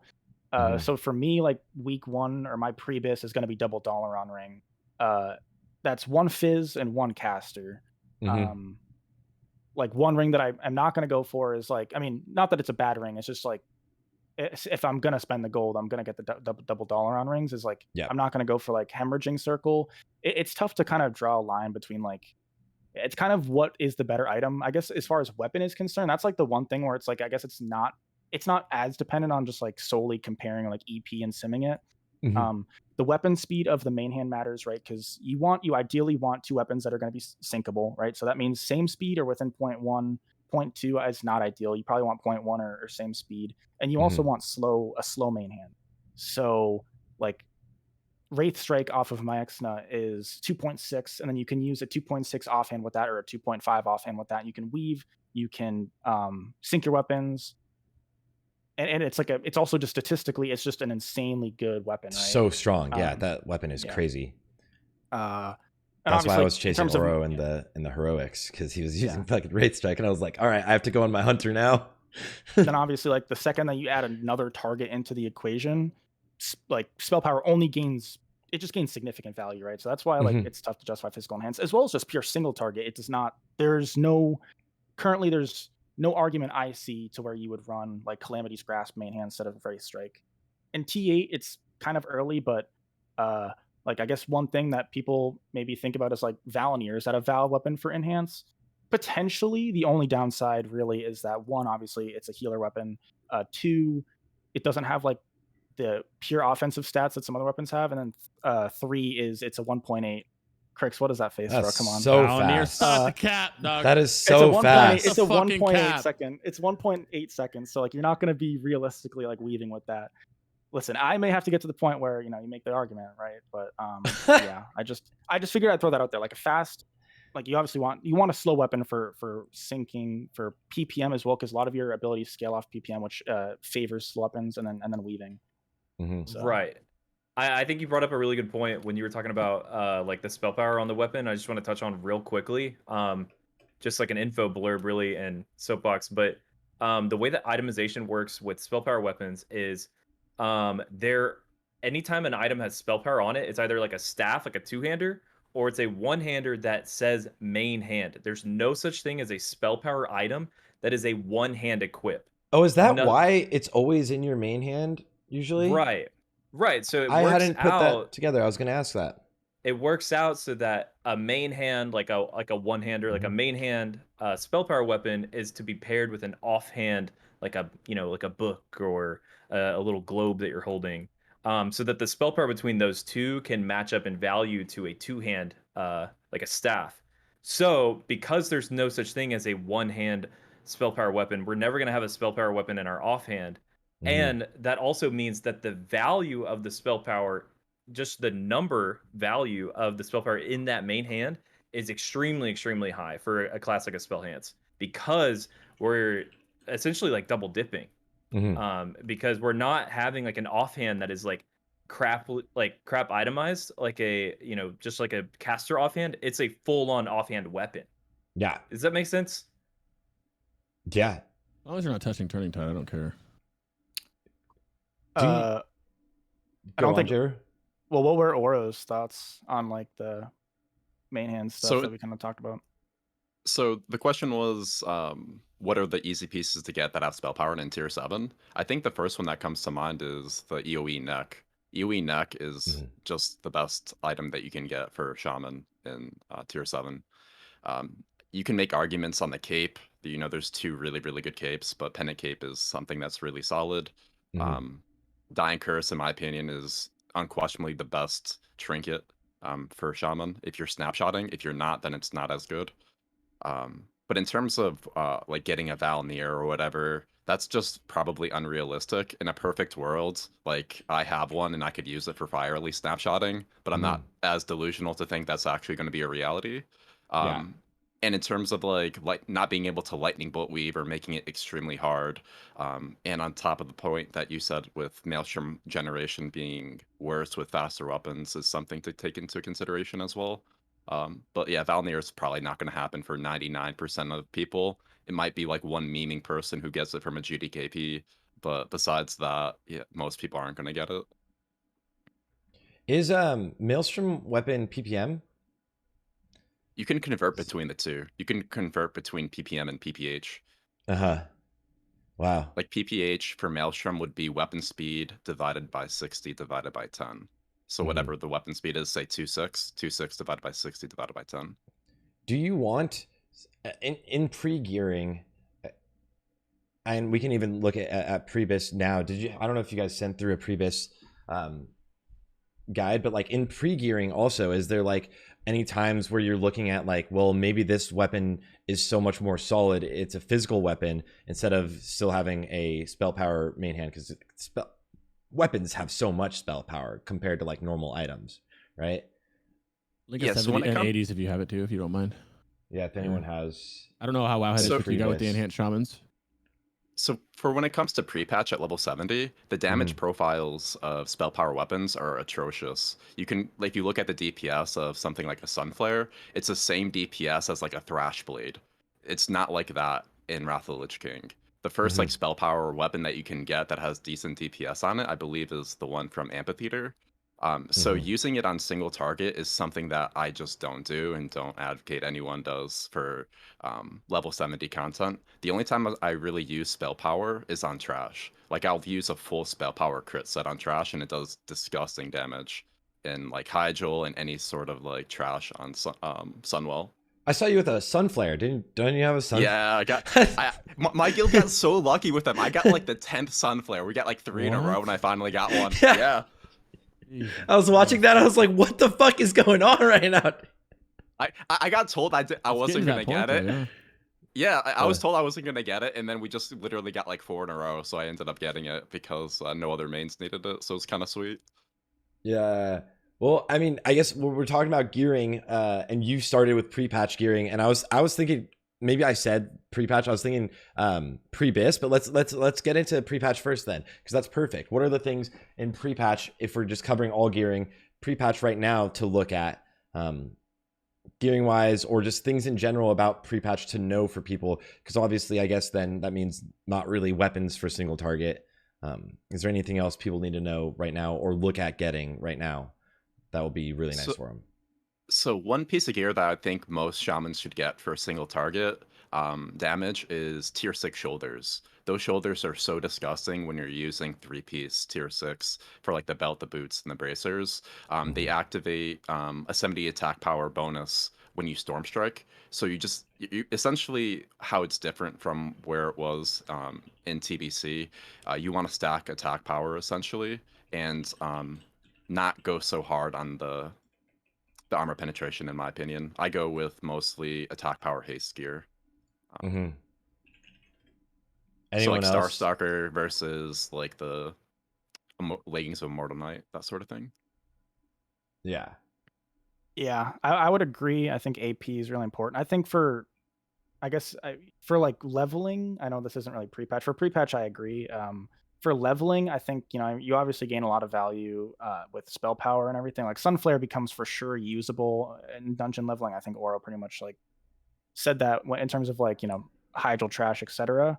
One thing to monitor is just attack power, right?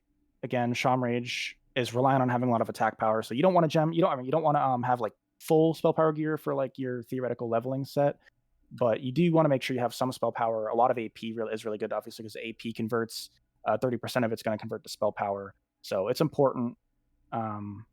Also, I guess one thing as well is the LE tier is like legitimately, in my opinion, for leveling as well, is legitimately usable. So for whatever that's worth, I forget if it's the 2 set or the 4 set that gives like the thing when you have all 4 totems down, but even just That's like the 2 set. the 2 set, but just even like item for item, one thing about the enhanced tier is if depending on what trinkets you have, like right now my shaman's probably going to have like Shard of Contempt and Berserker's Call, so I'm like omega over expertise cap, especially if we're talking about like mobs that are going to be like 71, 72, and even when you get higher up, I'm probably still going to be over the expertise cap for those mobs. And like, you're not always going to be attacking from the back, but like you probably will be attacking from the back for the most of the time. So anyways, those 3 tier pieces obviously have expertise, so it is the LE tier is legitimately good. It's itemized well. The one concern would be if you gear too much spell power, you don't have enough AP to get mana back from Shaman Rage, and then you're just mana starved and you're just like working from behind the whole dungeon, and it doesn't work well. But if you can make it work, then I think those pieces are pretty good. Yeah, I on my enhance right now on TBC, I have both 4-piece LE and 4-piece enhance, all on the same set. And I don't know if that's like very optimal. It's just something I wanted to do, and I thought it'd be fun, so I threw it together, and like that's the set I have. Like I'm having a blast with it. Like I think Jroo makes a really good point about like how good is it actually. Like I don't know, but it's fun. Yeah. So in terms of leveling, I think it depends upon how you're leveling. I would argue Yeah. actually the opposite when it comes to dungeon farming. In dungeon farming, I have had extreme success on different multiple gear levels. I leveled up, I think, like 3 shaman on the beta just to test different things out. And I was Mhm. in like dungeon blues, running nothing but spell power crit, and I was out DPSing warlocks in my guild that had Summo Plateau gear, just running this Fire Nova build. I did not go into Feral Spirits. I just went down to Shamanistic Rage for mana regeneration, and then I went and got Improved Fire Nova, and it was insane damage, even in blues, and it also works. It scales extremely well with spell power, and that's how I'm going to be leveling up personally. This is the Yeah, spec you sent through, right? I This one right here. that's not the one. That's for 80. 80. Yeah. Okay. But yeah, I have a spec for it. But yes, I should have said that. I also am in full agreement for sure. You're definitely going for improved Fire Nova. Elemental Focus you might take as well. I'm not too sure. Let me find the spec. But yeah, I mean, I would agree. You're probably not taking Maelstrom stack because it's not Maelstrom Weapon and Feral Spirit because it's in a dungeon. It's like, oh, it's nice, but it's obviously, look at that. I mean, that talent is just like so busted. So The Fire Nova one. yeah. Yeah. 20% reduces cooldown by 4 seconds. It is in dungeon. Yeah, I guess I had never even tried it at level 60 or 70. So that would be. It's really good for leveling too. Like not just like 70 to 80. I mean like from 1 to 80. You know, back on those servers that Blizzard doesn't like when we had RDF, it was great to get like a buddy of 5 together and like just spam dungeons nonstop from, you know, 15 all the way to 80. And going that far into Elemental, like as your priority to get the reduced cooldown on Fire Nova plus the Fire Nova glyph was awesome. Like that made Shaman probably the best AoE class in the game for dungeon cleaves, like low level dungeon cleaves, which was really, really fun. You're up there with, you know, your mages in terms of viability for how much damage you're doing low level, which is just absurd. Yeah. I think the biggest thing is the Elemental Fury on top of that. It makes it so your crits are doing twice as much damage. Oh, all of these. Yeah. Oh my God. That is actually crazy. That's for overall So this is huge. essentially, you're getting all the mana regeneration, and on top of that, you're getting an offhand that you could put Flame Tongue on to increase your spell power even more, and then getting everything that you need for AoE damage from the Elite Tree. Mm-hmm. So this is the build you guys would do while dungeon leveling. If you're leveling solo, would you run this build as well, or would you just go straight down the enhanced tree into Maelstrom and Feral Spirit? If I was just questing, I would go Feral Spirit. It's probably more fun for quests, unless you're like doing some like weird pulls where you're just pulling a ton of mobs and AoEing things down. I would go with Feral Spirits for sure for like killing 1-2 mobs at a time. Mm-hmm. Especially with I would Summo agree. Plateau gear. With Summo Plateau gear, you're You gonna like just destroy it. one-shot things. So Is there any? And I think the added movement speed from Feral Spirits, like at least off the top of my head, like Ugar Keep, that area where like you can't mount, right? Like Feral Spirits is very nice for that. So Yeah. I was curious, is there any cheeky items that could be of high prio outside of maybe your tier 3 set to tier 6 3 set to grab? Someone in chat mentioned an item, but I totally didn't write it down. I'm not sure if you did, Crix. But is there any other like cheeky items you should focus on grabbing now that'll help you out for leveling, or even help you out in sort of like a pre-BiS situation? I can't say what the item is because we have a bet going to see if they mention it. Oh, So there's a couple of things that are busted with Shaman right now. Fire Nova is not working appropriately. So like with this build that I'm running, the Fire Nova builds, Sextant theoretically should be really good for it, but Fire Nova's not proccing it. Same thing with like Dark Moon Card Crusade. Dark Moon Card Crusade, the spell power portion of it are not proccing. So what I've been running for that build was the honor crit item. It gives you like 60 crit rating, and it's really, really good because in terms of itemization, you want to run a ton of crit with that sort of build because you just want to get as many crits as possible with Fire Nova. yeah, for me, I'm as far as leveling is concerned, I'm not like going super hard. Like I'm not quest pre-stacking or anything, so I haven't been going to raids like solely for gear for leveling. So it's kind of tough for me to comment on. I'm definitely not as versed in like the cheeky items compared to Ouro and probably other people. Mm-hmm. So not too worried about it. Someone said none of you guys mentioned the BOE from TBC as an offhand. It scales with spell power and does 4k damage on proc with 3 ppm. Wait, what item? Don't know. They didn't say the name. It's a BOE from TBC as an offhand BOE that scales with spell power and does 4k damage on proc with 3 ppm procs per minute. See, that's that. You see, that's the one, and I don't know what is it. No idea. Anyone in chat? Yeah, let's see. It's an OG Enhance that's been in chat, saying that he was playing the same way you guys are now back in the day, A weapon? and still called it Enhance. Yeah. Yeah. What is the weapon called? Hand don't know of is it Hand of Edward the Odd? Is that it? Hand of Edward Odd? Is that it? That's the one that gives you instant cast, right? Yeah, that's what you used to use in like at level 60, right? Yeah. No shot. Yeah, No yeah, shot. He said it was a Yeah. TBC BOE. Oh yeah. I don't know. We'll wait to see. Reckoning. It's not Fist of Reckoning, no. A weapon, TBC, BOE. Yeah, Fist Reckoning wouldn't. That's like leveling. All right. Sounds like a bait. Yeah. Well. Yeah.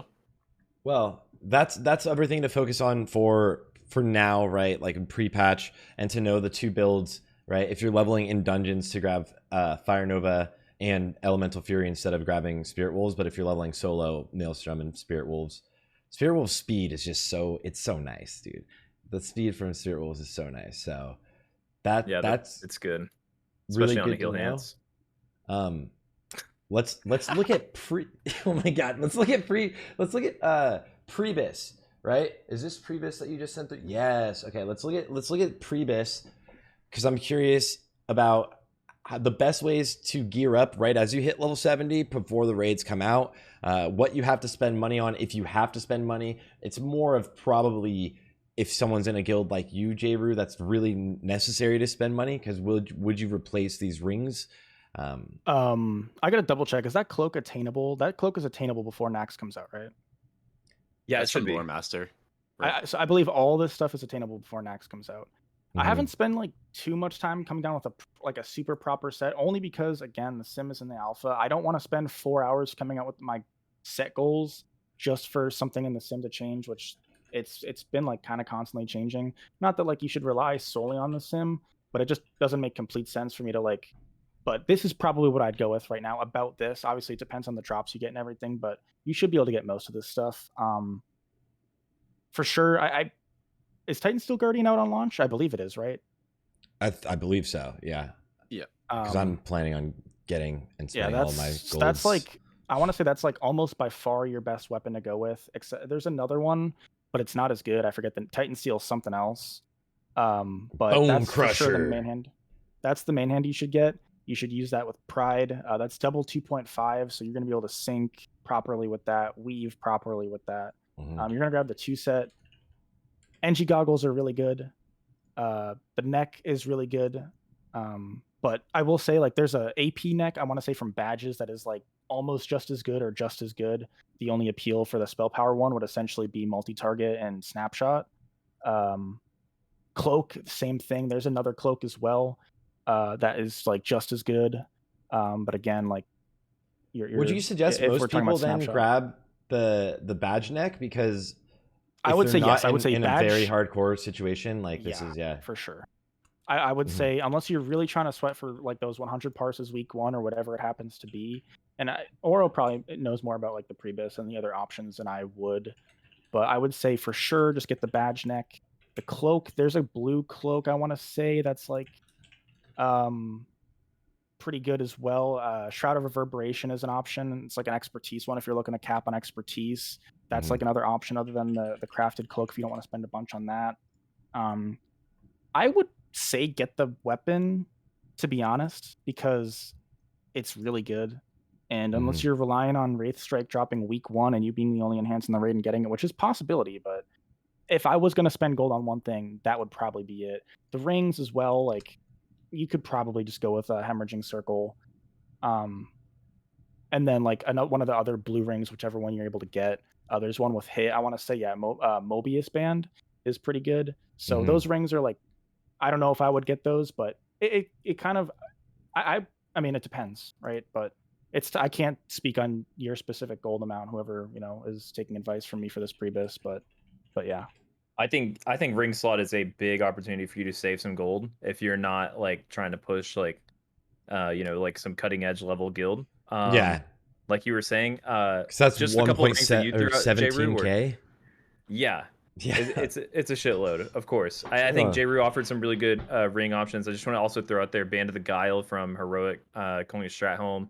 Even the Exalted Ring from Argent Crusade is solid as well. There's a lot of really good ring options for Enhance. Oh, did I have it messed up, by the way? Did I have it flip flop, by the way? Is this the weapon that I meant is by far BiS? Yeah, the Spellblade is. Okay, yeah. Sorry, yeah, it was the mace. That's the second one. That's okay, yeah. The dagger is for sure. Somebody asked, but why Spellblade over Guardian? The hasten hit, for sure. Okay. The hasten hit. There's no haste. Hit 30, 53 crit, and Bone Crusher is. Let me look. Not Bone Crusher, Guardian. Yeah, those are the. I'm used to thinking. I'm used to thinking for my classes. Sorry. Crit is lower, and you don't get hit at all.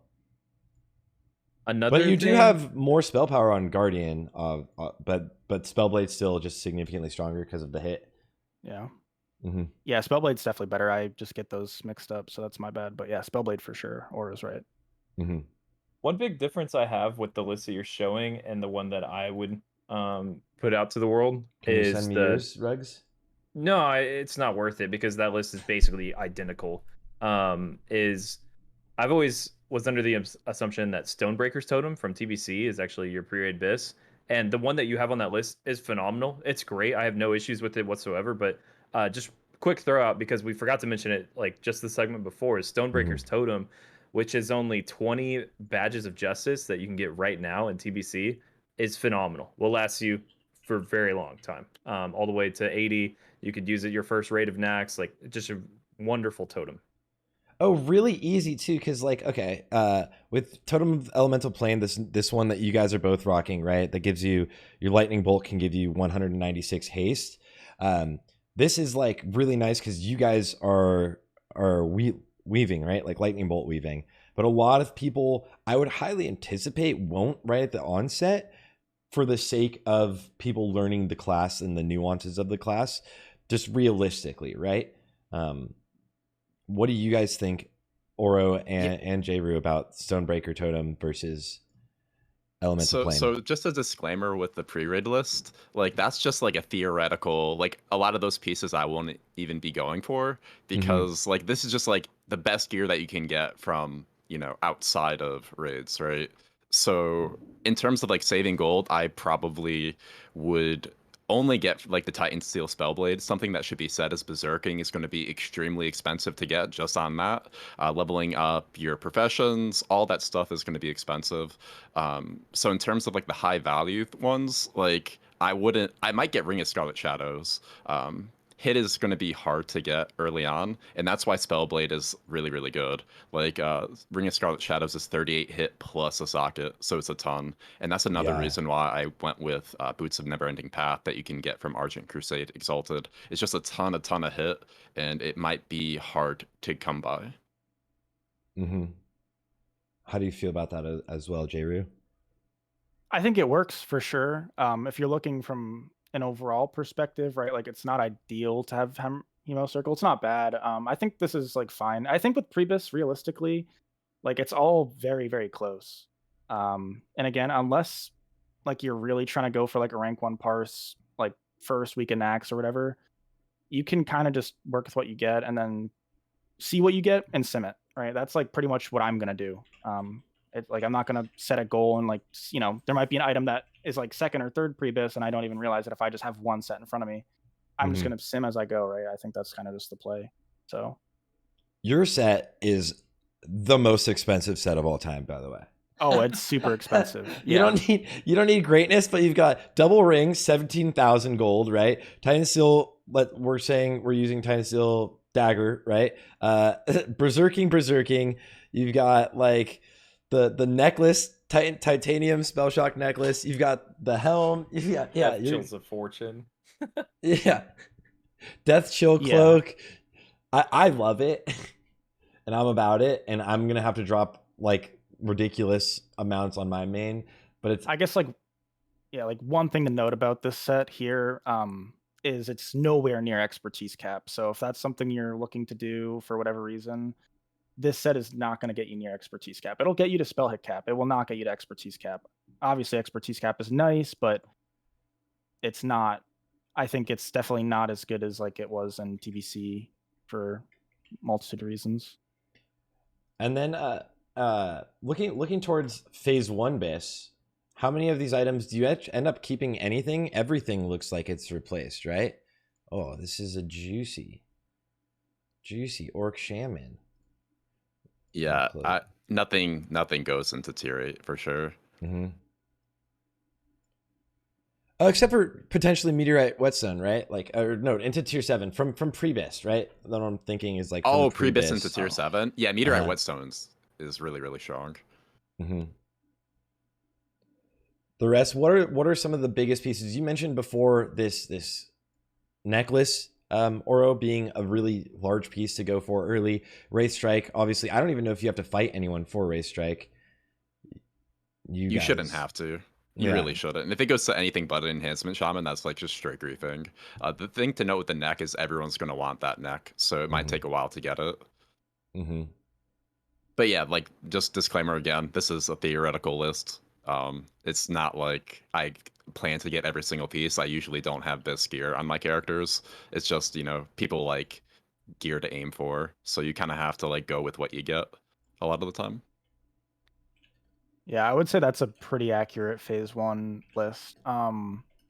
So is you going with meteorite over mirror truth just because mirror truth meteorite is just significantly better, even if you were to try to use the 1000 AP for an extra 300 spell power on Fire Alley? Or I'm not a huge fan of Mirror Truth. I think I'm in the minority with that. Like it requires you to get the crit to proc, and its uptime for me was atrociously bad.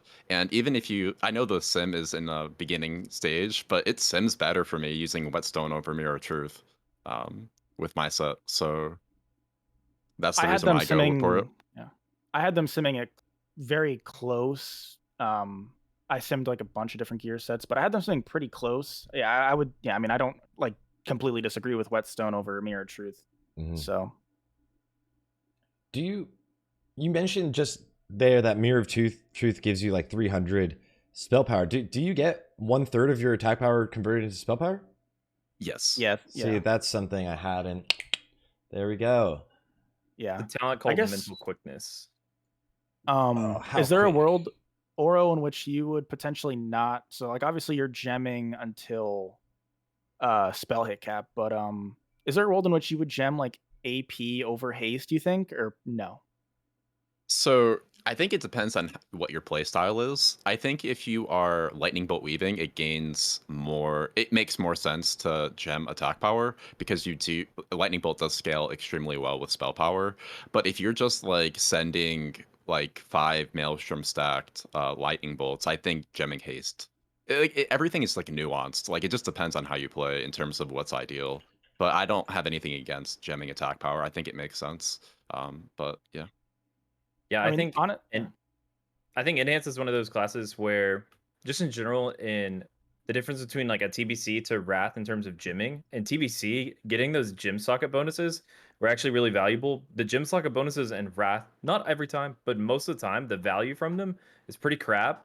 And a lot of classes gain so much from one individual stat. Like a DK gains like a ridiculous amount from strength. A Holy Paladin 2.7 gains times. ridiculous amount from like stacking intellect. So you just ignore socket bonus a lot of time.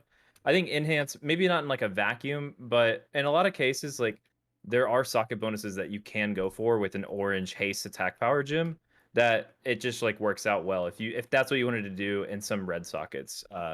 Not saying that's the case every single time, but I think Enhance has good flexibility there. Mm-hmm. Yeah, I think generally, like, the difference between gemming, haste, AP, even like spell power, to be honest, like is pretty small. So like whatever kind of just gives you, in your opinion and the Sim's opinion, just like the best stat budget, like whatever gives you the most, I think is kind of what you go with. So. And you said, Jerry, that you're focusing. Oh, go on, Ouro. I was gonna say I can't wait for future phases for the sim to be a little bit more refined, because a lot of these questions are just gonna get answered. Yeah, I think for sure. Yeah. The good old like feels crafting, or like the old like private server sims that like always are like not perfect, you know? Yeah. So it's like right now it's like I think this is the way. But Jerry, you mentioned you're gemming a lot of hit, right? Like you're going for like really high for like spell hit, right? I'm gemming the same amount that Ouro is. So Ouro is at 14.07% with Fairy Fire. Fairy Fire, that's going to go to 17. So he's going to be capped. Yep. I'm a Drain Eye, so I'm going to get the 1%, obviously. But yeah, it's going to be pretty similar to that. So Drain Eye also would go for an Angry Dread offhand instead of the Stray. Small difference there. Angry Dread? I like having same speed. No, for lightning bolt weaving. Are you really though? Because that's I would like, go Stray. That's a Death Knight item right there. Yeah, I'd go with the 2.6. That's just my preference, though. I know a lot of people like Angry Dread. If you just look at Angry Dread versus Stray in a vacuum, Angry Dread is better, right? For Draenei, I agree. But with Lightning Bolt Weaving, it just makes your life so much easier when you don't have to constantly resync your weapons. Not against that logic. Not at all. I think whichever one you can get easiest, you go for, which is probably Stray. Down the line, 100% Stray. Yeah. Down the line, like going into Ulduar, everybody's got their Angry Dreads, and you've also like worked on Enhance, and now you feel pretty good, and you think that you can use, non-same speed. I would try it out. I think that's like a realistic play, is go get Stray early on, and then going into Ulduar, once you feel more confident with the class, pick up Angry Dread, and be able to resync as well as weave and play the class. So what do you do to resync your weapons? There's a macro that you can use that we've been using in TBC. It's like /target player /target last target start attack, I believe it is. But right now, there's some tech coming out for keeping your weapons at the exact same speed. Like when you cast Feral Spirits, it will like reset your swing timer and make it so your weapons are hitting at the exact same time. Another thing is you could drink a Noggin Fogger, and then there's like a weak aura that you can use that like takes off your relic and puts it back on. That also resets your swing timer. I don't know how worth it is. A lot of times I just use the macro. But yeah, those are the different ways. Yeah, I haven't played around with like Noggin Fogger. Also, sorry, I kind of wasn't paying attention. Did you mention Feral Spirits as well, technically? Yeah, he just said, yeah. Okay, yeah. I think the macro is usually the best case scenario, but also, yeah, if you do use the macro and your weapons are slightly like still within 0.5 but not exactly on top of each other, then yeah, I mean, weaving becomes harder, and in some cases you might lose out on a weave, right, if they're not sitting at the exact same point. So if that makes sense. Yeah, especially during Bloodlust, it's like really hard to weave with Lust in a lot of haste. Yeah, that's where you get like very much like a melee weaving shaman or hunter with like a ton of haste and like Thoradol and Bloodlust. You're doing it so quickly in TBC. Exactly. Yeah, I'll be curious to see how people try to create AI or whatever auto hotkey mouse macro stuff. I don't know. I'll be super curious to see how that plays out, though, because people are going to try to automate the weaving process. Always do, for sure, dude. right?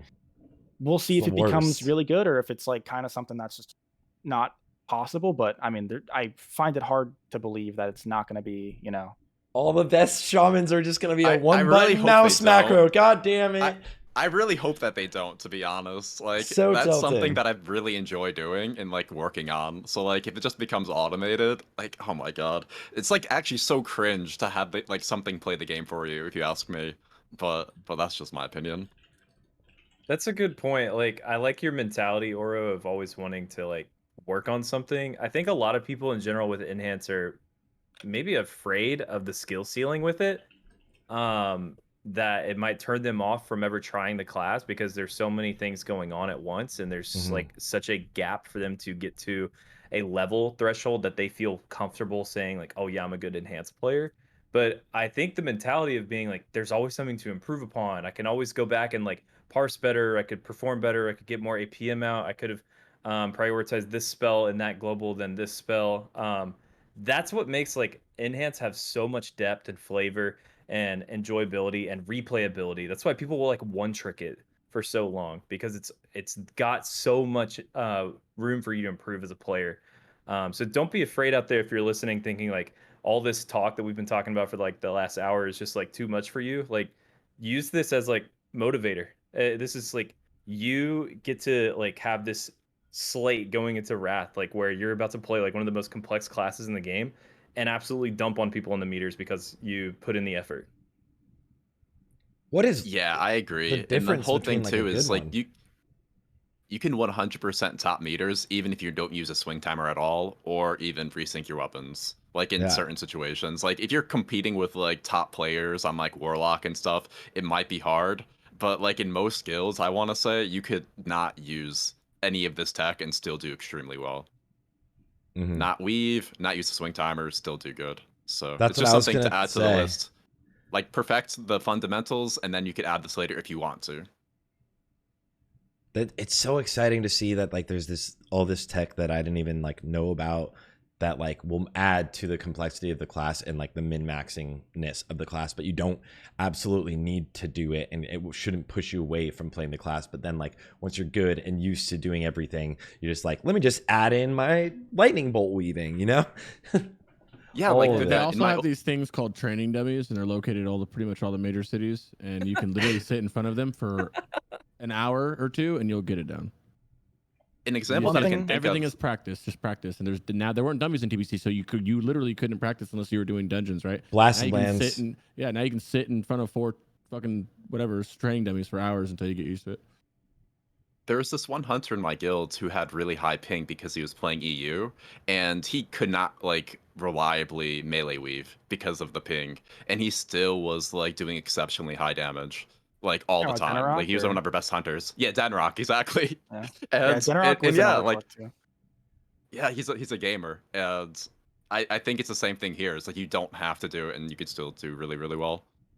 You see the Yeah. enhance where all they're doing is just pressing Fire Nova, and they're still doing extremely good damage. They're not doing anything extra. They're not adding anything extra. They're just like Fire Nova on cooldown and pumping, you know. Easy. Yeah.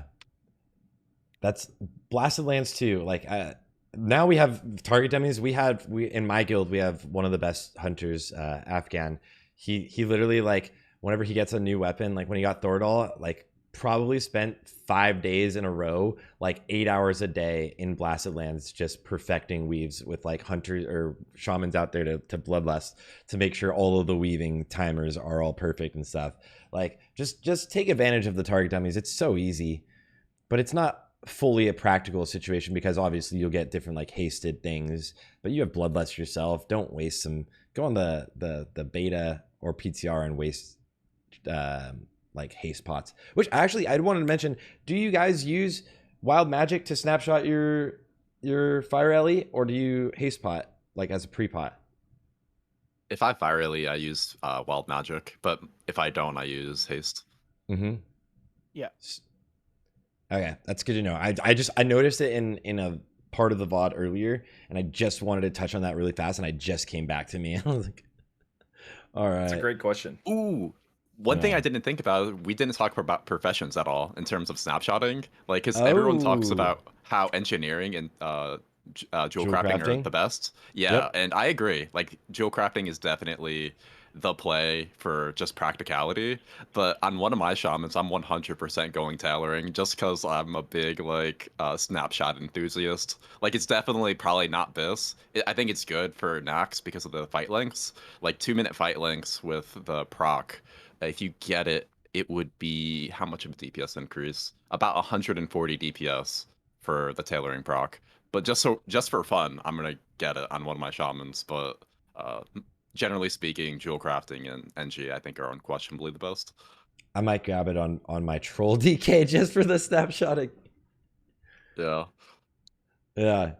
What about you guys? Do you guys agree with the professions? Yeah, I agree, 100%.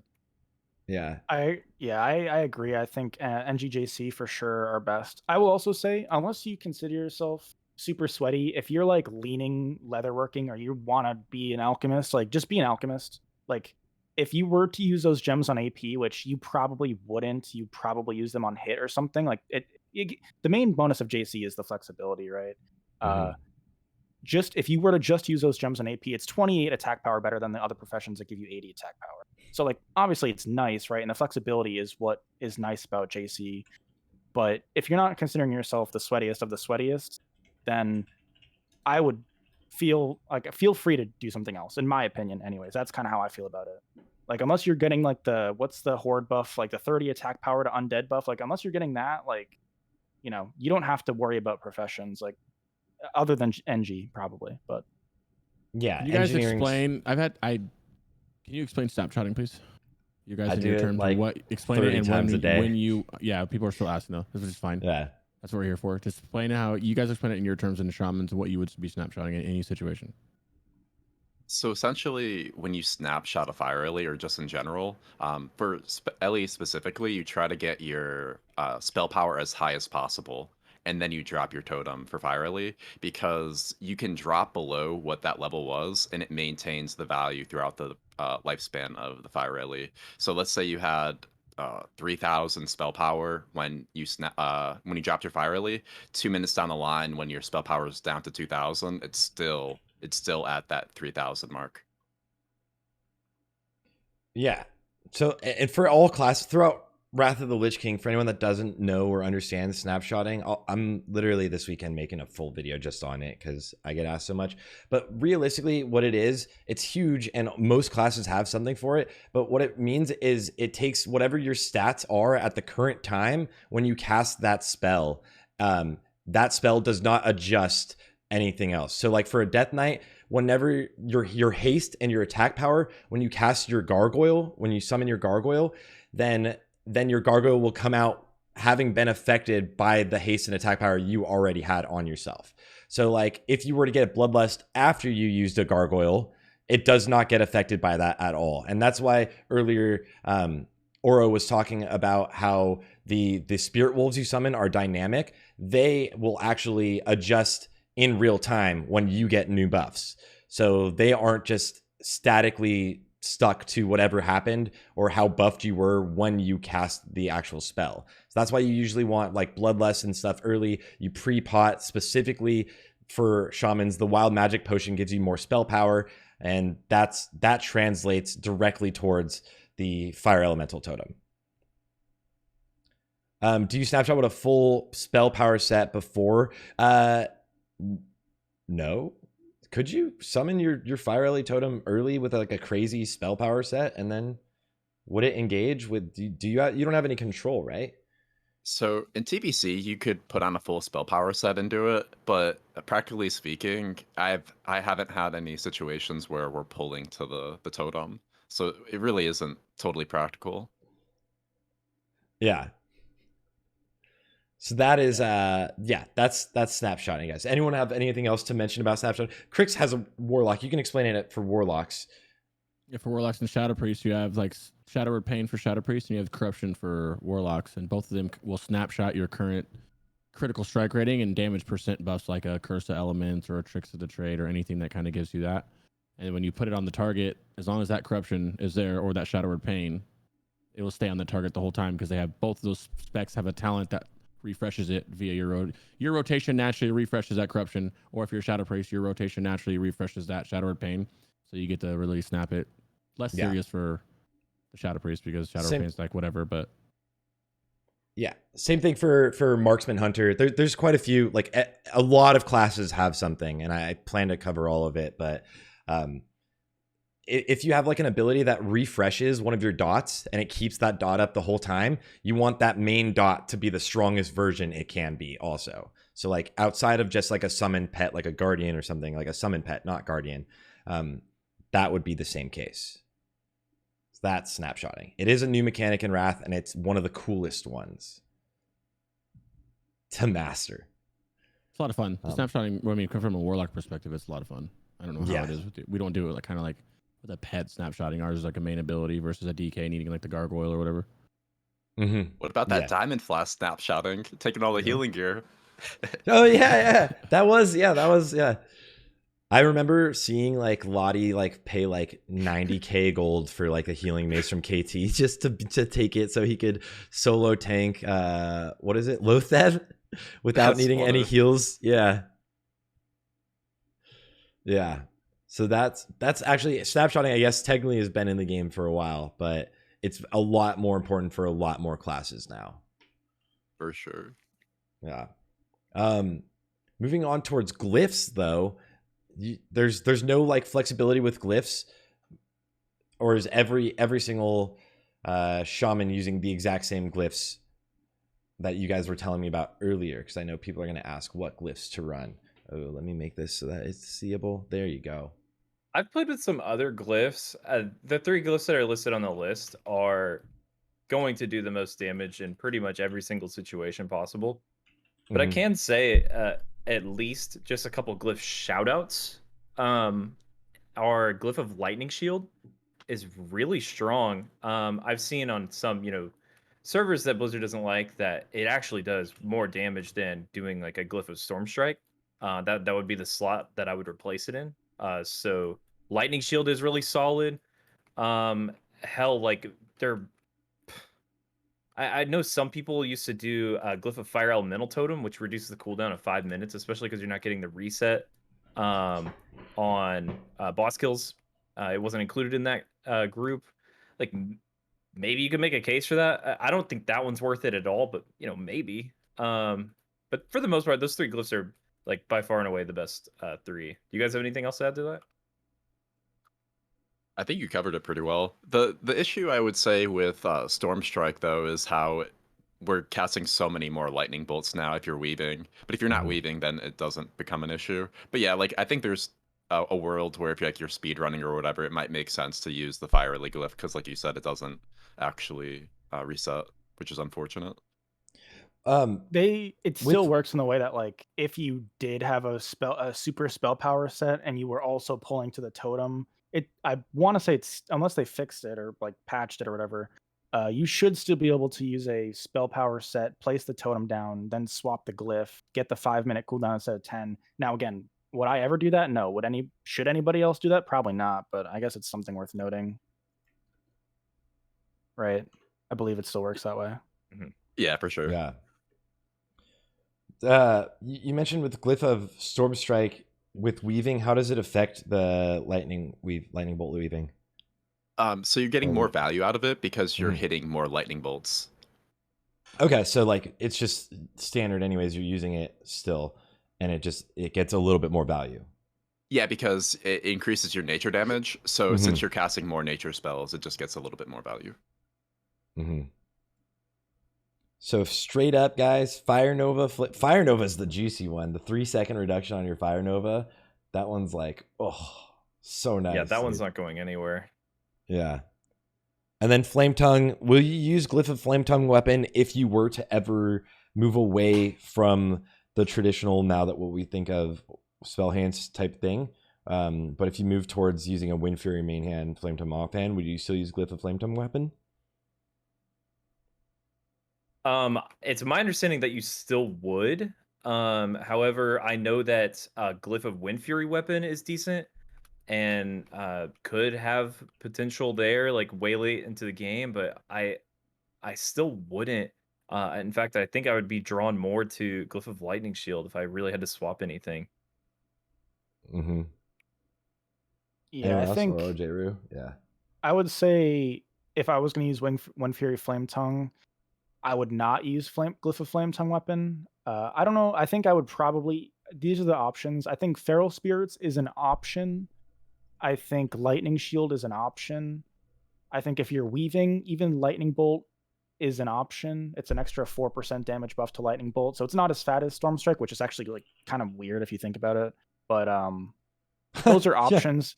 I would say this is a deep dive and it's kind of cringe to say this, but I'm kind of just holding off on having an opinion on it, because by the time we do get to like that territory, it would be at the very earliest T8. where you're going to be wearing like a physical main hand at the very earliest. And by then, I think there's just so many variables that could change, right? Like somebody could discover something new. The sim's also just like going to continue to get better and better. Fire Alley is going to be implemented and everything. I think it's a little early to say, but those are options. So that's probably what I would say. Mm-hmm. Yeah, ultimately for this question, since the sim isn't really at its final form, it's just, you know, a guess. So I kind of agree with your reluctance to state one as definitively like the option to use with Wind Fury. Yeah. So that's good to know that like we don't know 100%, but it looks like this. Oh my god, the Keck W's. Welcome everybody from Jokered's stream. We're doing the Enhanced Shaman deep dive. So oh my god, chat's about to blow. Yeah, so that's looking at glyphs. You don't really change the glyphs, and these are for the most part, if you were to change one, it would only be Storm Strike early on at least. And for now, that doesn't look like it because you're Lightning Bolt weaving, right? So it seems like this is kind of the play, right? If we look at then stat priority, we kind of touched on it earlier. Is there any stats you look at the most? I would assume hit. But is there any stat priority you look at the most? What do you guys go down on as you're looking to get all of your stats? Yeah, Anyone, I mean, take it away. It's kind of a cop-out answer, but again, I kind of lean towards a sim. For bosses, I'm definitely gemming for spell hit cap. Then after that, it's probably like I'm kind of low on expertise. Like it's pretty good. It's not bad, but it's only great on single target. And even on single target, it's like marginally better than AP or spell power or, you know, haste. And then the second, it doesn't have to be like overall. It could just be like a Nubricon or Fairlina. The second you add a second target in there, expertise just drops significantly in value compared to everything else. So I'd gem for spell hit cap. Then it's kind of like personal preference, right? Like without the sim, I don't want to keep repeating the sim is in its alpha state, but I would probably go spell hit cap, then AP. And that's probably what I'd do. Yeah. Would you say that the sim is in the alpha state though? Did you guys hear? Yeah. Yeah. Yeah, I agree. Go spell hit cap, and then I'm kind of a haste chill though. I can see myself going attack power, but I just like the haste. What does Just haste feels really good. affect for you that you really like? Does it affect It's your just GCD? more fun. You can get down to a shorter GCD, but there's a limit to that. But it's just more fun to be swinging faster, if you ask me. I'm all about that, dude. Haste is super good for enhance. I really like what you're saying, how you're a shill for Meteorite Whetstone and you're a shill for stacking haste gems, because that's how I build it too. Yeah. I personally try to hit 26 expertise cap, but I think Jroo makes really good points. It's probably one of those situations where, you know, similar to like a warrior or like a frost DK, putting the like gem of expertise in your gear is less value than just doing your main stat. And so for this situation, you're probably just better off going haste rather than expertise in those, you know, unique gym decisions, is what I would do. Would you ever just swap a ring for boss fights, for single target boss fights then? For like throw on some expertise, hit expertise cap, but like most of the time on trash, you just like literally every other time you're just keeping it off? Yeah, I mean that kind of sounds like what Ouro's 2 sets were, like that you mentioned earlier. It's basically the same ideology. Even on a single target boss fight, in my opinion, I don't think expertise cap is necessarily worth reaching all the time. Like it depends on what you have and everything, but there to me are definitely legitimate sets where I would not gem for expertise cap, and I would be like quite below it, honestly. Again, it depends on a lot of variables, but on the beta, I had a lot of success single target without expertise cap, and you definitely like notice it, right, compared to being expertise capped. But you know, the additional AP or whatever it happens to be, right, is, you know, you're gonna get a lot more haste, or you're gonna get more AP, which helps your Fire Alley, which helps Shaman Rage, which helps so many other things. So yeah, and AP turning into spell power is always like nice, like in general. So like just having more and more AP seems so powerful. Yeah. A worthy thing to note too is when it comes to enchants, there's the question of do you go AP or go spell power, and I think Jroo agrees with me where you go AP because of the conversion. On weapons like with Berserking, or are you thinking everywhere? So like for like your bracers, your shoulders, your helmet, you could there's a choice between spell power and attack power, and generally speaking, it's better to go attack power. Yeah. So then do you prioritize attack power over spell power in most situations?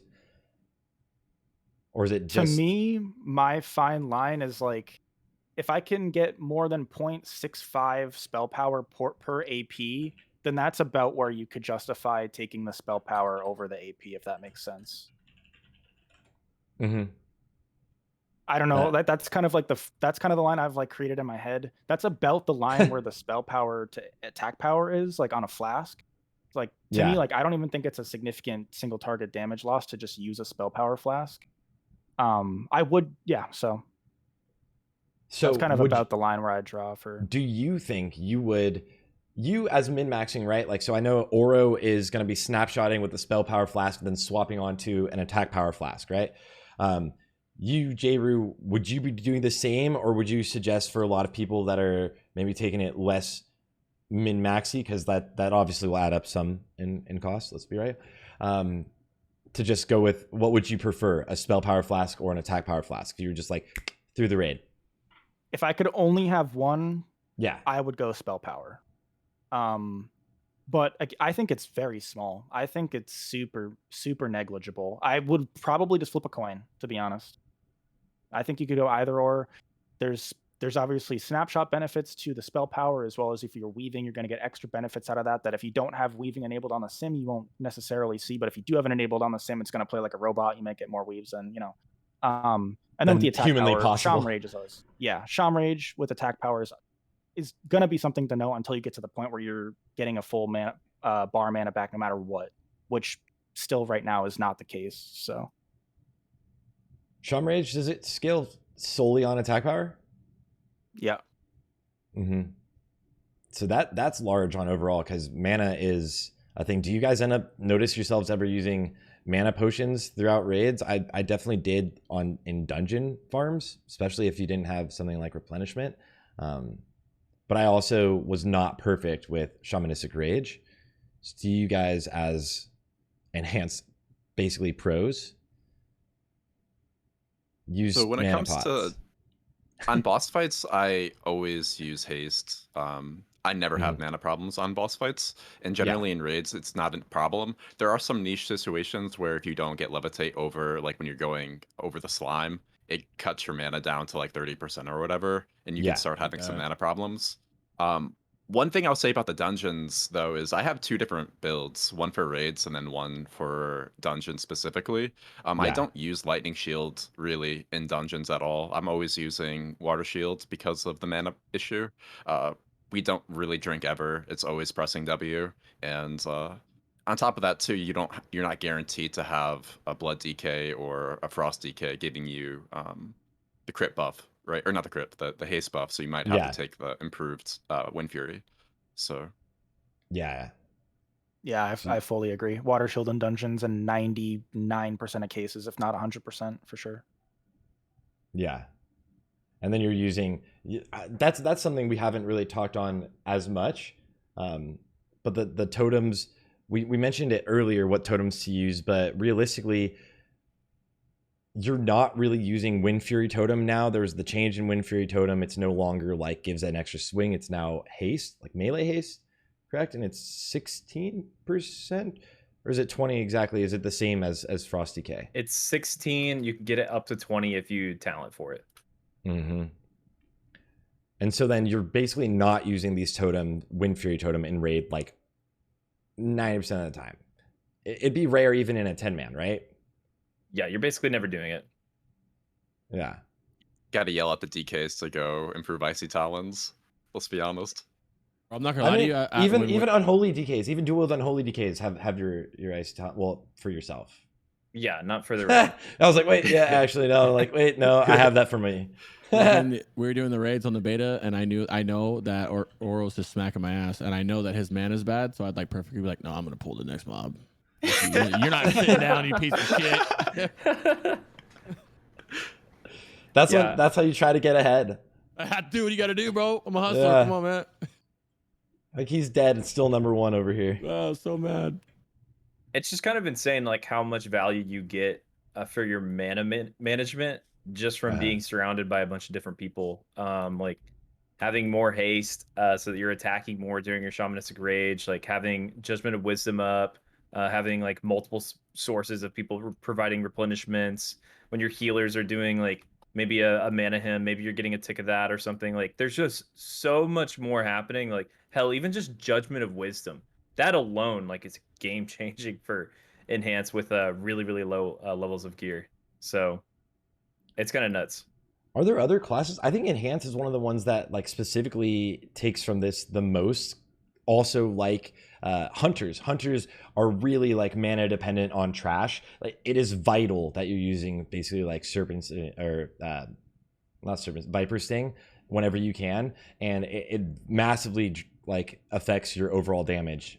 Are there other classes, and like what are ways to manage that well as an enhanced shaman for yourself? If you would say, like, is there a way for someone that's newer to the class to manage that? Because if you're new, you're probably gonna run low on mana, right? Right. I think the biggest mistake that I've seen is people using Shamanistic Rage like they used it in TBC. People wait until they're to use it, where I would say that you should use it on like your first empty global to prevent yourself from getting to that state. It is a 1 minute cooldown, so I've had much more success using it early and often than just waiting to use it like I do in TBC. Mm-hmm. Just like whenever you can, and you're gonna have uptime on it. Yeah, so it might be different later in the game, because right now there's not a lot of things that can kill you. So you might have to use Shamanistic Rage defensively, because it does have that dual use where it does reduce the damage that you take. But generally speaking, I always use it for mana purposes now. Mm-hmm. Yeah, I guess like sorry. The one tip I was going to throw out there is I like encouraging new shaman players to be good about recalling their totems, because you get the mana back, like the partial mana refund from recalling your totems. And magma, for example, is really expensive on your mana. Yeah. And so if you're just in between packs, like that's just one like proactive way you can kind of like help your mana situation a little bit. It's not going to be like a huge steal, but it's just one tip I always throw out. Yeah. It's actually a really, really good tip. For sure. Also, one small thing to note during your Sham Rage is if you are super low on mana and you've noticed you've had an unlucky Sham Rage and you're like not near full mana and Storm Strike's on cooldown, you can use Lava Lash over a different ability if you feel like it's necessary. Because that is, other than Storm Strike, that's the other ability that would like give you more mana, if that makes sense, right? Like you get more mana back during Sham Rage from a Lava Lash than you would from a Shock. The Shock's going to do more damage, but if you're going to be for a minute because you didn't have a good Sham Rage, then it's probably better to use that Lava Lash. Yeah. Definitely a DPS increase to have mana. Yeah. Yeah. That's actually like, that's going to be like one of the other nuances on top of like syncing your weapons and lightning bolt weaving. And now we're talking about all the complex things, but like realistically, like uptime in general and mana management, especially in early forms of gear where you don't have nearly as much like intellect as you might have later, is just such a large difference between like the top players and the general population. The general popular. That's a really good point about uptime, because like that's what I've seen. Like if you're sticking with your tank during Nax, like you have to be in range to drop your totems, right? To be able to get damage out of Fire Nova. It's not like you're a Boomkin or a Warlock. You could just be sitting at range. Like I usually play on top of my tank, where like if he moves forward, I move forward, essentially. Just be his shadow. Yeah. That was always like in OG Nax, that was the complete difference. That mana and like timing your CDs was the huge difference between like anyone that wanted to get like rank 1 on any class, especially a melee class, and anyone else. It was like, yeah, I have like 98.7% uptime through this raid. You have 92. I did like 600 more DPS than you. Like it makes sense. So if anyone's trying to min max, just stay with your tank. Stay with your tank, especially always. with the threat being not nearly as big of an issue. Like in TBC, if you were a shout out to your tank, for the most part, you'll be fine. But there's going to be times where tank, parry mangle, Stormstrike crits, Wind Fury crits, like you're dead, right? In Wrath, that's at least in T7, not an issue pretty much. So yeah, I would agree with the staying behind your tank thing for sure. Close behind him. Well, now we've got. I'm actually surprised we haven't like asked the question more earlier, and it's here. But I'm curious, and everyone's gonna want to know, what is your optimal rotation and your optimal AoE rotation? So like, oh god, this is the fun part of the class, right? The most fun part of playing a shaman. Well, do you have a shaman, right? Can you get on it? Do it. Yeah. On the beta or something. Sarthe Sham. Who wants to start? Let's go. Some say that when Ouro pops heroism, he lets his man bun down. That's good. I am throwing these tentative prio lists for like a rotation, single target, multi-target in the group chat if you want to like somehow put those up on stream. I'm not sure if there's like a good way or not. Oh, he's gonna do it. Oh, I'm gonna figure out a way. Spell replay or something? Yeah, he's gonna do it. There's like a bunch of like, obviously there's a bunch of things you can throw in it. Like I don't believe I threw like, so I don't have like Fire Ellie in this priority list just because like obviously you're going to prio using Fire Ellie when you have the biggest snapshot while also getting it off early enough in the fight where you're going to get a lot of usage on it. Yeah. Wolves, obviously you're 95 times out of 100, you're pretty much going to be casting running in and then lusting on pull. But I guess my priority list for single target is the number one. Again, I don't know how you prio this in like a ability list, but mana upkeep and Sham Rage. We already kind of talked about it. Ideally during a free global before your Yeah. I have Stormstrike if no debuff as the number one ability, single target. If you use like Lightning Bolt with no Stormstrike debuff, that's a 28% weaker Lightning Bolt or Chain Lightning. At least for Chain Lightning, the first, chain of it. But after that, I have a 5 Maelstrom Open Stack Lightning Bolt.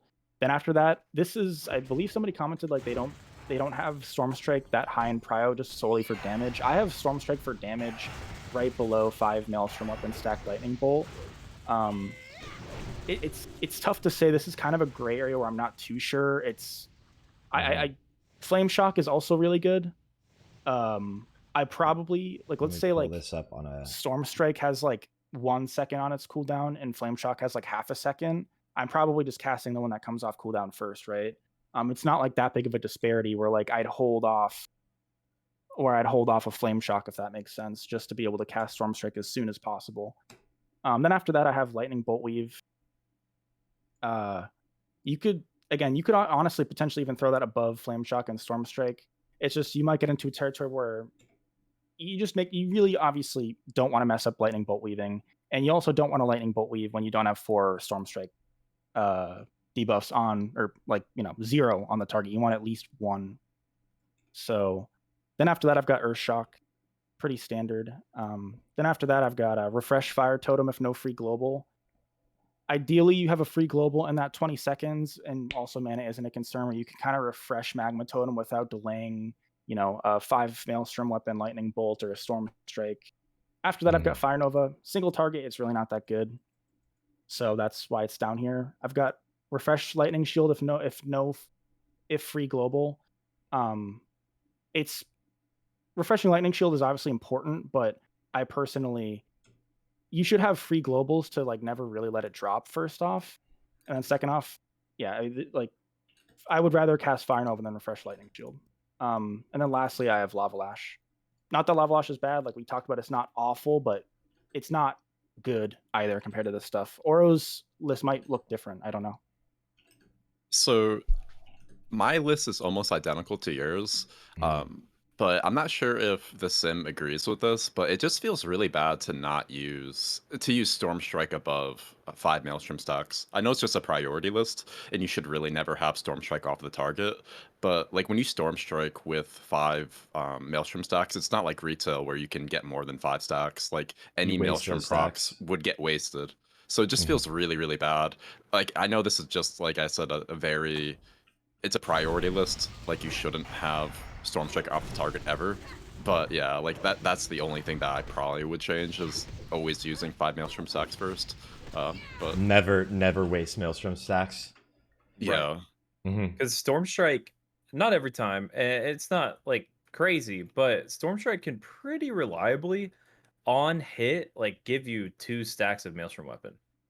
Not every time, but I feel like it's above 50% for me, like just from feels crafty.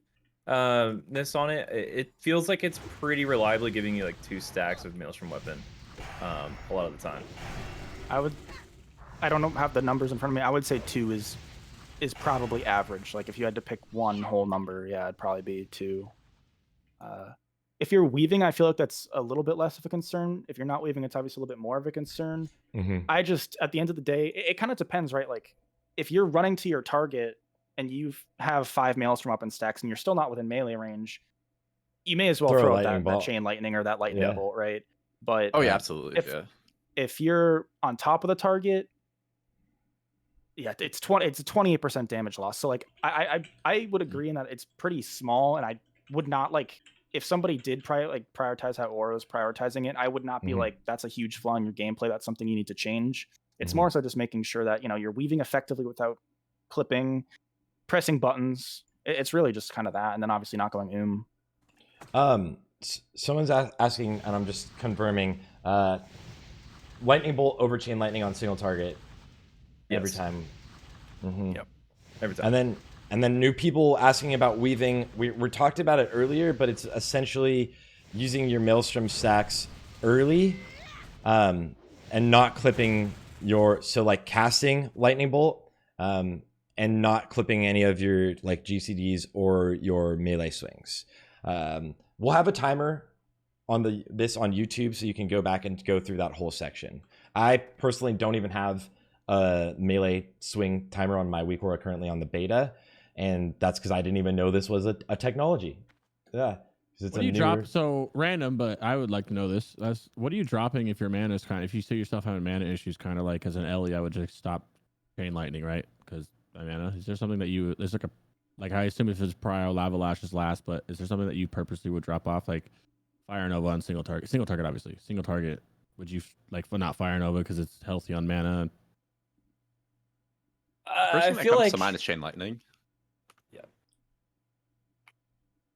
Wait, you would stop using chain lightning, or what do you? Yeah, I would use lightning bolt instead for chain lightning's a ton of mana versus lightning bolt, so that's probably the first thing that I drop out.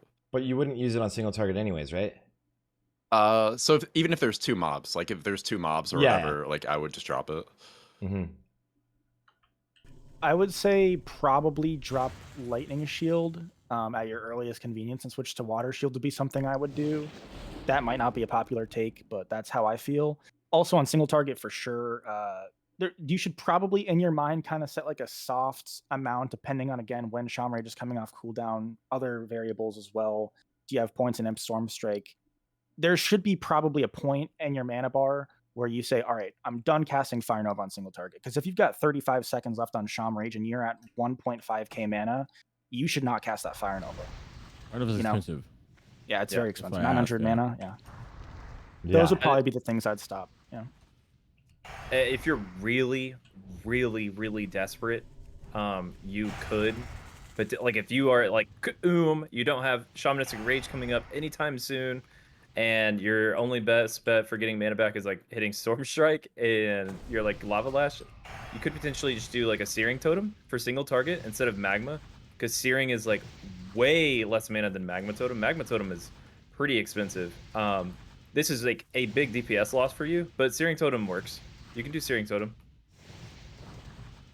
Yeah, I think to drop Searing and like in a single target case, you would have to have made many misplays, which is possible. I've done this before too. You will have to have made many fucked up. misplays to get. I don't to even that have it on point, my yeah. bars. However, I mean, I'm not trying to like be mean. Like I've definitely done that on beta too. So For we all sure. got to start somewhere. So Does Storm Strike reset your weapon swing? No. no. Oh, maybe I copied this before because I was like, where's Flame Shock? Oh, there it is. Okay, I was like, where's your Flame Shock dot upkeep on here? And I was like, am I wrong in thinking you need to do that? So it's right there below Storm Strike. And your Prime. I pre-pot is really agree. your pre-pot is wild magic. If you have your fire elemental. If not, you would haste, right? And do you have a Yep. precast, or do you not even worry about precast because you're running in? I usually don't precast, no. I think it depends. Like, it depends on the fight. But if you can precast, there's no reason not to, for sure. I mean, right. How's your guys' single target threat? Do you guys ever see like you're having a little bit of issues with it? Like I know wind shear, you guys didn't talk about it much, but I know it reduces threat a little bit. Do you guys ever have to worry about trying to wind shear out for threat reduction, or do you guys even have threat issues on single target? So the only time I've ever had threat issues was when I was getting Tricks of the Trade and the rogue was not canceling Tricks threat. That was the only time I've ever had problems. But a lot of the rogues on the beta I've noticed did not cancel the threat, so I was always like eating their threat, and that's when I had threat problems. But besides that, I never had issues with it. I've had threat issues on P server, but never once on beta, and it might not be an issue until later gear, but I've definitely had some weird threat issues that I could talk about, but it's not worth the time. Yeah, I could see. Yeah, Patchwork is the more- scary fight, right? For every melee though, that fight sucks for melee right now. Why? You can't just Everyone's dip gonna in. die. You're gonna get healed. There goes your mana.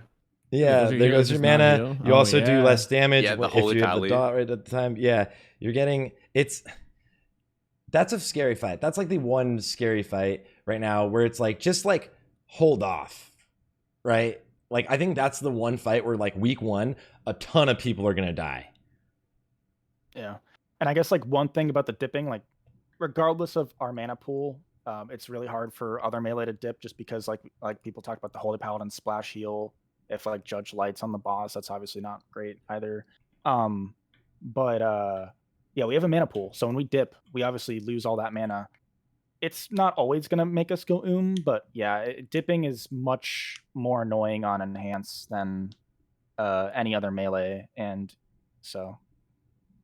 And I feel like the only time that there's an issue is if things go south. Like, you should never have to really dip, right? Like, that's only an issue if a tank dies, right? So, Pretty much, yeah. Yeah. And then for AoE rotation, what abilities take up, without even just looking at it, what abilities take up more of the priority list? Fire Nova jumps to your highest priority ability, right? Yes. Yeah. And then you still would Storm Strike over. Would you guys all agree with Storm Striking over a 5 Maelstrom weapon Chain Lightning? No, never. Definitely dump your Chain Lightning, and then you're Storm Striking like as soon as you can, because your Storm Strike's gonna, help you get your Maelstrom weapon stacks back up. Mm-hmm. I think it could honestly depend on the trash pack. It's like tough for me to explain, I guess. Like I on the prior list, I probably should just put 5 Maelstrom weapons, stack Chain Lightning over Storm Strike. But I think there is a scenario where you would Storm Strike over a 5 Maelstrom weapon, stack Chain Lightning, depending on how long the pack's gonna live. Is Chain Lightning just a weak ability and I never noticed? I didn't look at it through logs and like try to see how much damage you get like per AoE fight, right? Is it relatively weak? Because you said it would be one thing if it was just like 2 targets, the first thing you would drop, right, Ouro? So yeah, so that was just the first thing that came to mind, right? But it isn't weak. It's just that it's a lot of mana. So like if you're just like I would just look to Lightning Bolt instead. And a lot of people are asking about Flame Cap. I know you are you're using them, Ouro, because you're min-maxing on the beta. But the advantages, disadvantages, should people stack Flame Cap? Yes, no, maybe so. So right now, if you haven't saved up flame caps, they're extremely expensive. You're Everyone screwed, is right? Yeah, I have thousands of them already saved before like they've gone up in price, and they're busted, right? They don't take a potion cooldown. All it takes is your health stone. So on trash, it's exceptionally good. It's like, is it 70 fire damage over the course of a minute? It's really really Yeah. good. It's high 80. value on AoE. It's 80, yeah. So it's exceptionally good. Yeah, and they're 10 to 15 gold. That's if I had to buy it now, I probably wouldn't, to be fair. But They're not gonna get better.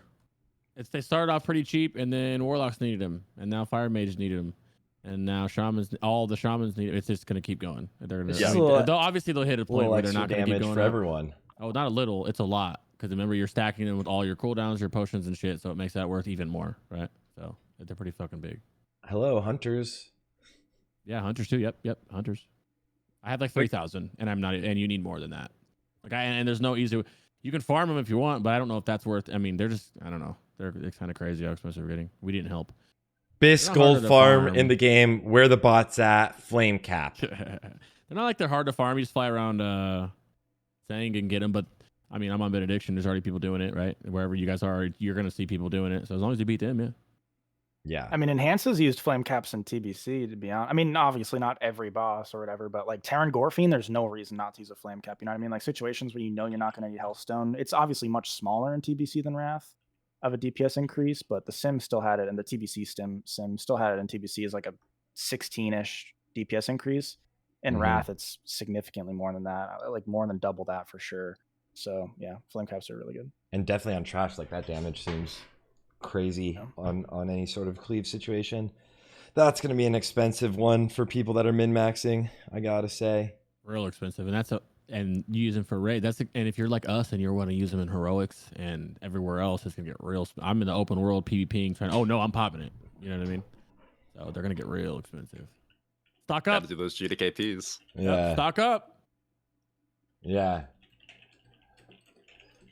Okay. All right. Now we're past rotation. Everyone knows how to be a pro. Although you guys have to also go to the earlier section if you want to know how to weave, and also if you want to know how to snapshot. You gotta. Luckily, there's timestamps in the description. Easy clap. Leveling. You already talked about leveling spec. We already linked the leveling spec. Is there anything everyone should know about leveling?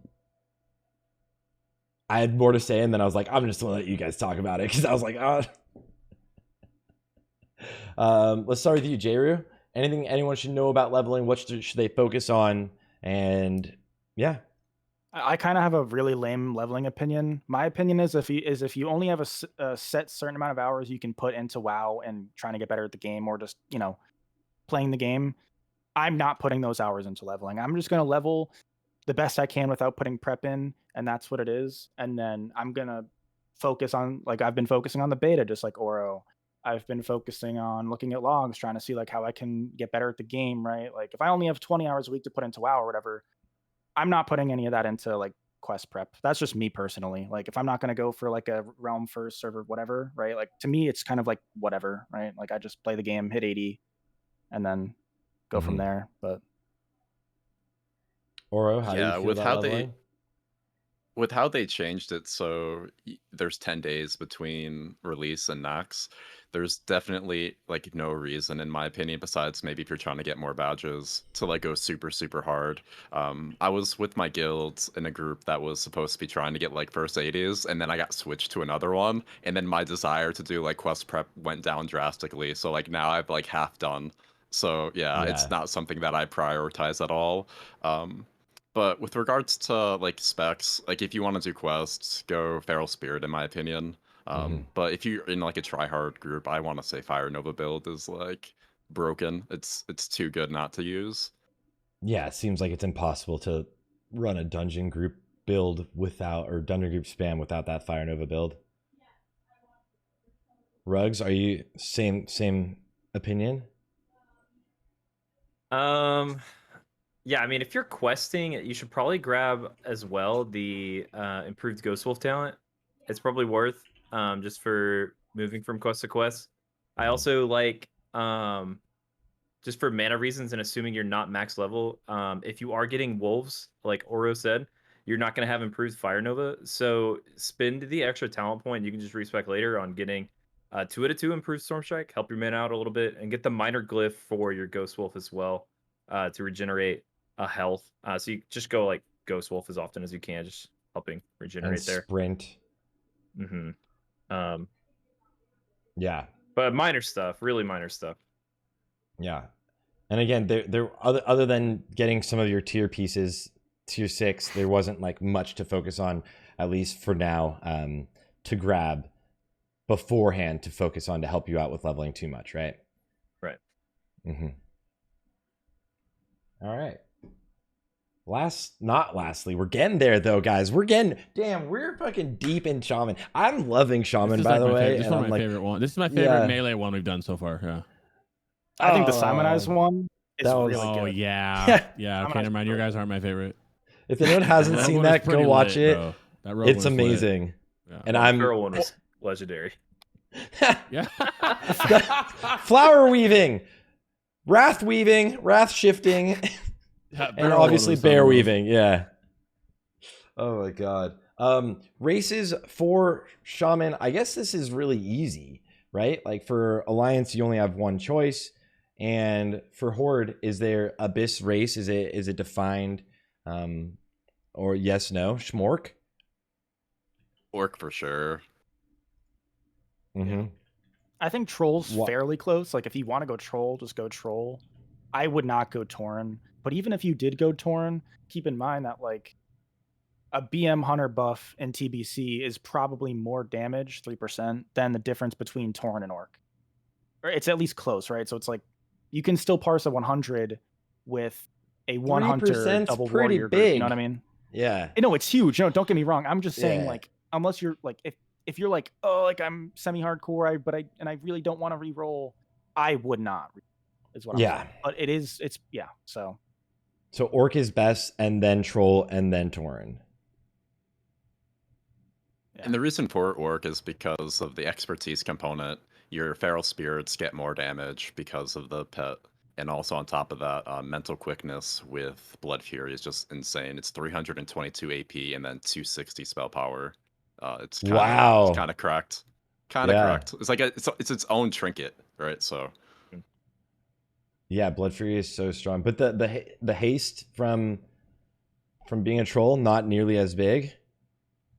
It's great, but there's just way too much going in the favor of Orc. And plus, like Mhm. every single phase, it's not like there's one particular phase where like, oh, you know, like I'm not using a fist or axe weapon right now. No, every single phase of the expansion you are. So you always have that expertise. Mhm. Yeah. Much. All right, Blizzard, release your race change, please. So that's pretty simple. I like that there's like a definitive. It's funny because a lot of classes don't have a definitive, but Shaman and Paladin are like the two for one rate or for one faction. It's like, well, you don't have any choice, right? So there's no like thought process you even need to put into it. You're like a Draenei or a Blood Elf for the respectives.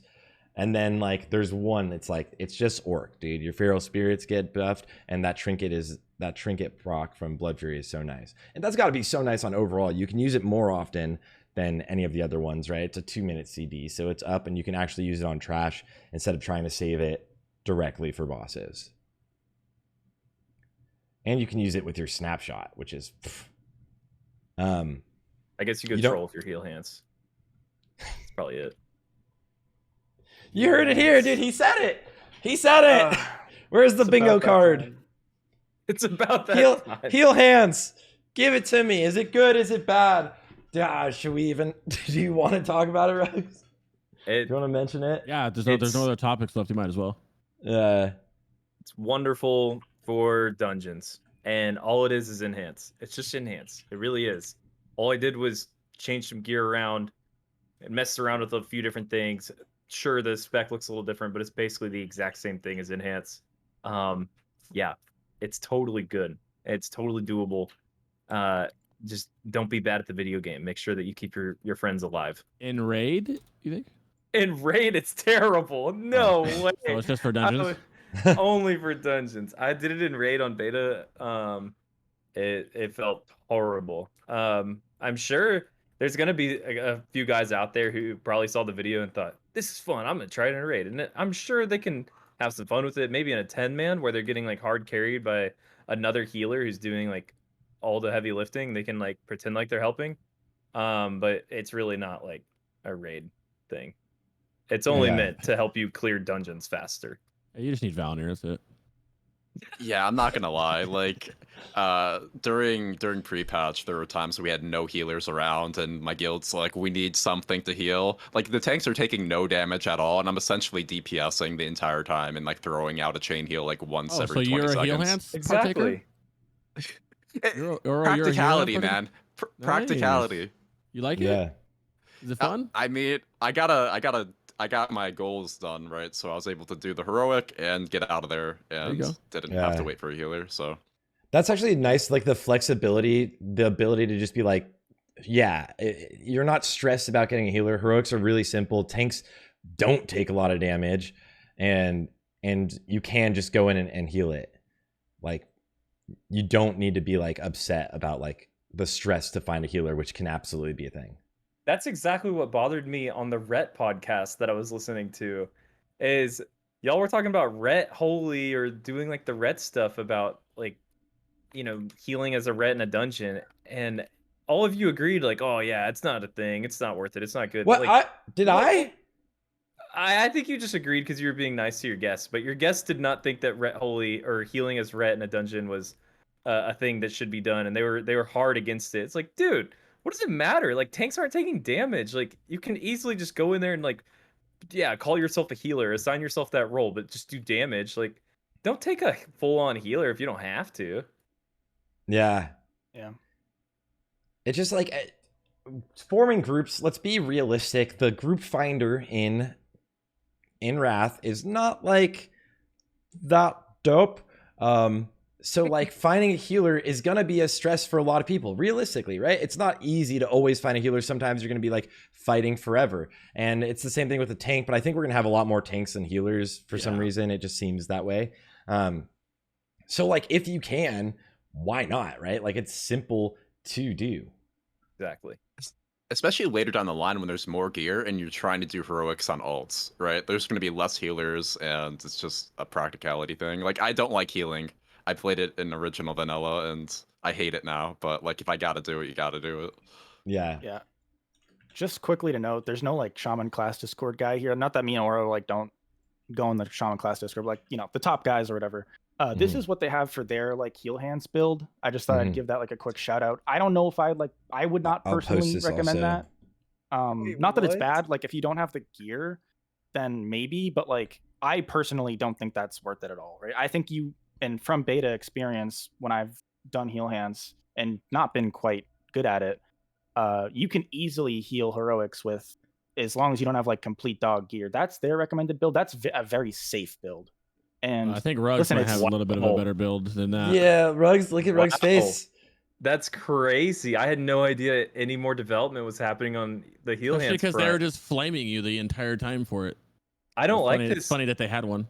Yeah, I don't like this spec at all. I agree with Jroo. I feel like this is way too safe. Like, the whole point of the build is to go faster, go fast. And like oh god. I would probably just go resto before I went this build.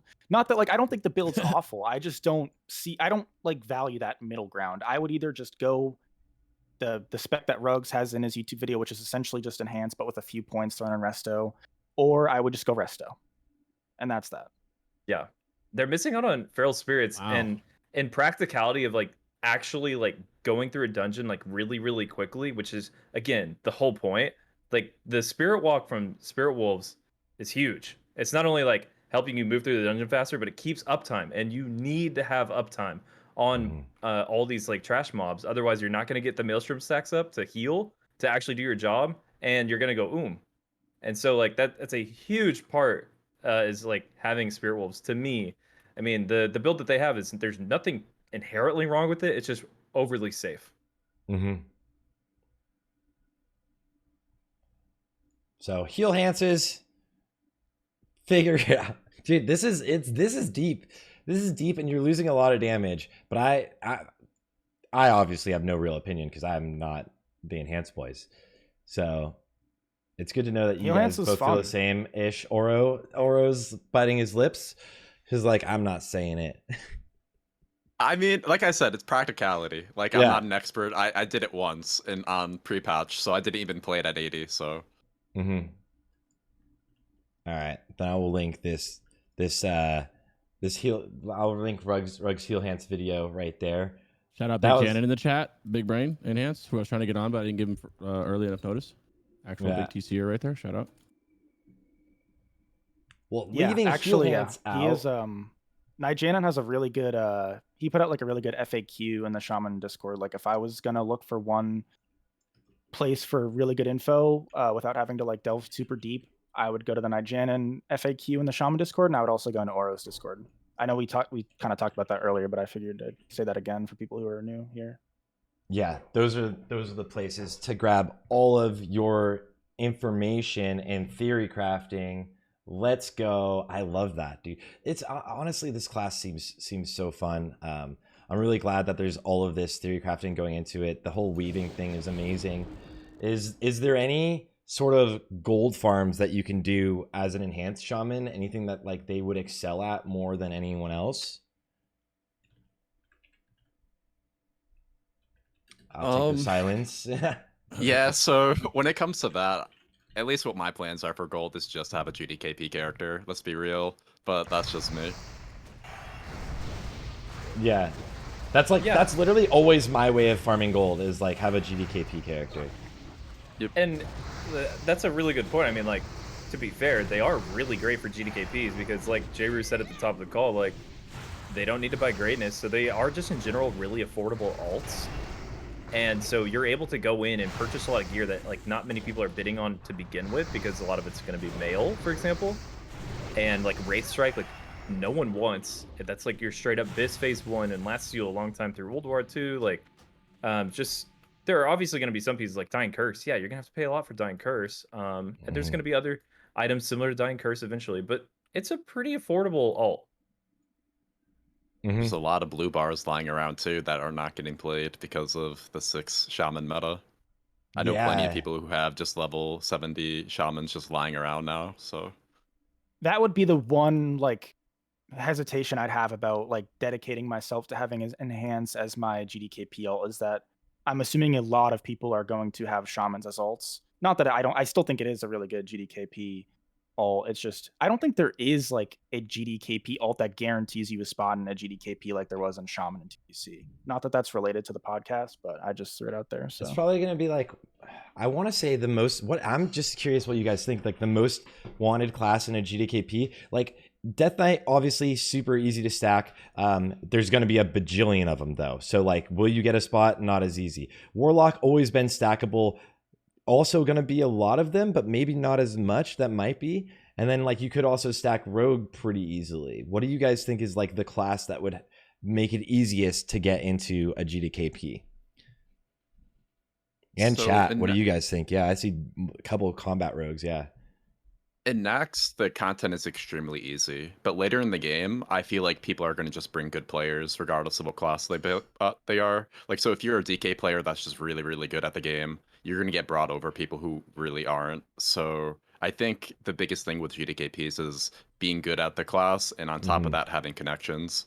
Like, having connections with a GDKP runner is probably the biggest thing. Like, Yo, when you go to GDKP, always. just be a good person, and you're going to get reinvited, so... Yeah. I always think about that. Like people always ask me how I run like 9 GDKPs a week, but like my guild master literally he runs like 13 or 14 or something, 17. I think it's 17 now.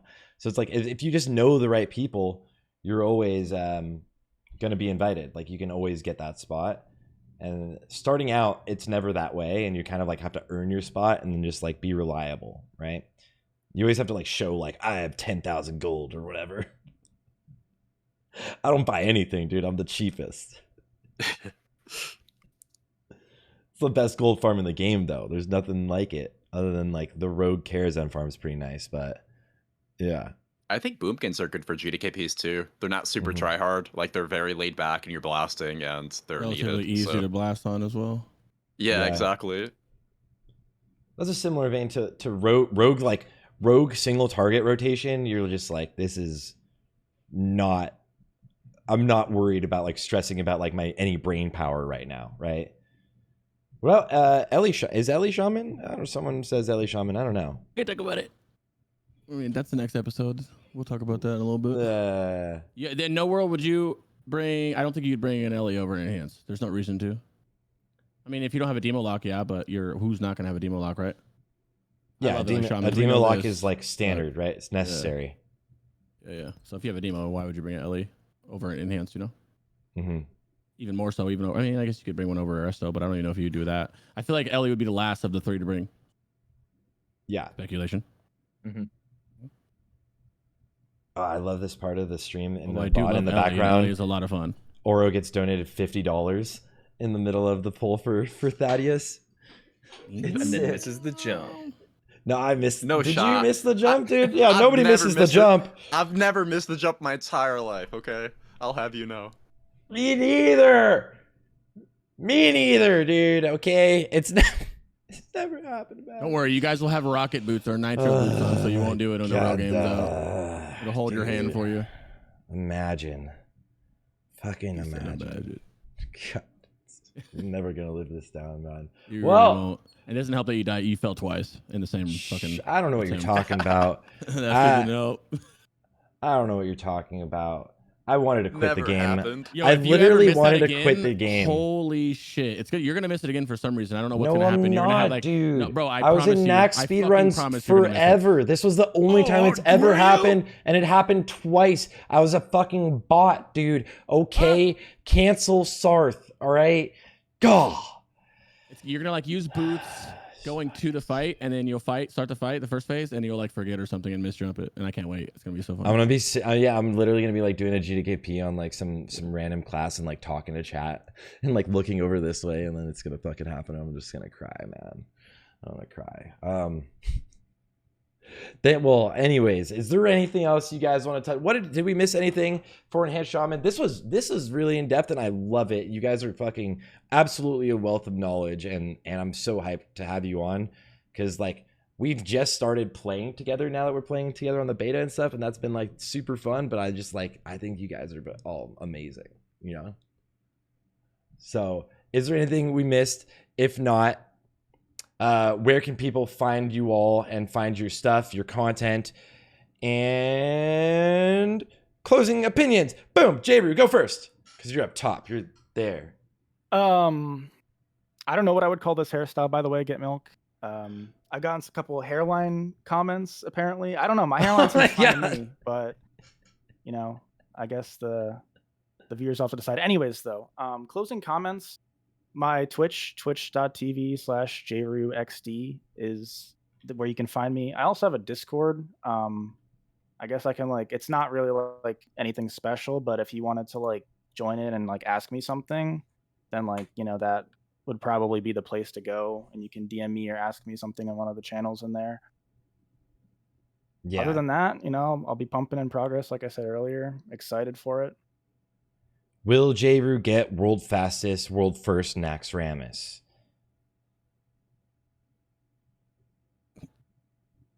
Oh, the silence tells it all. The silence tells it all, guys. He'll never get it.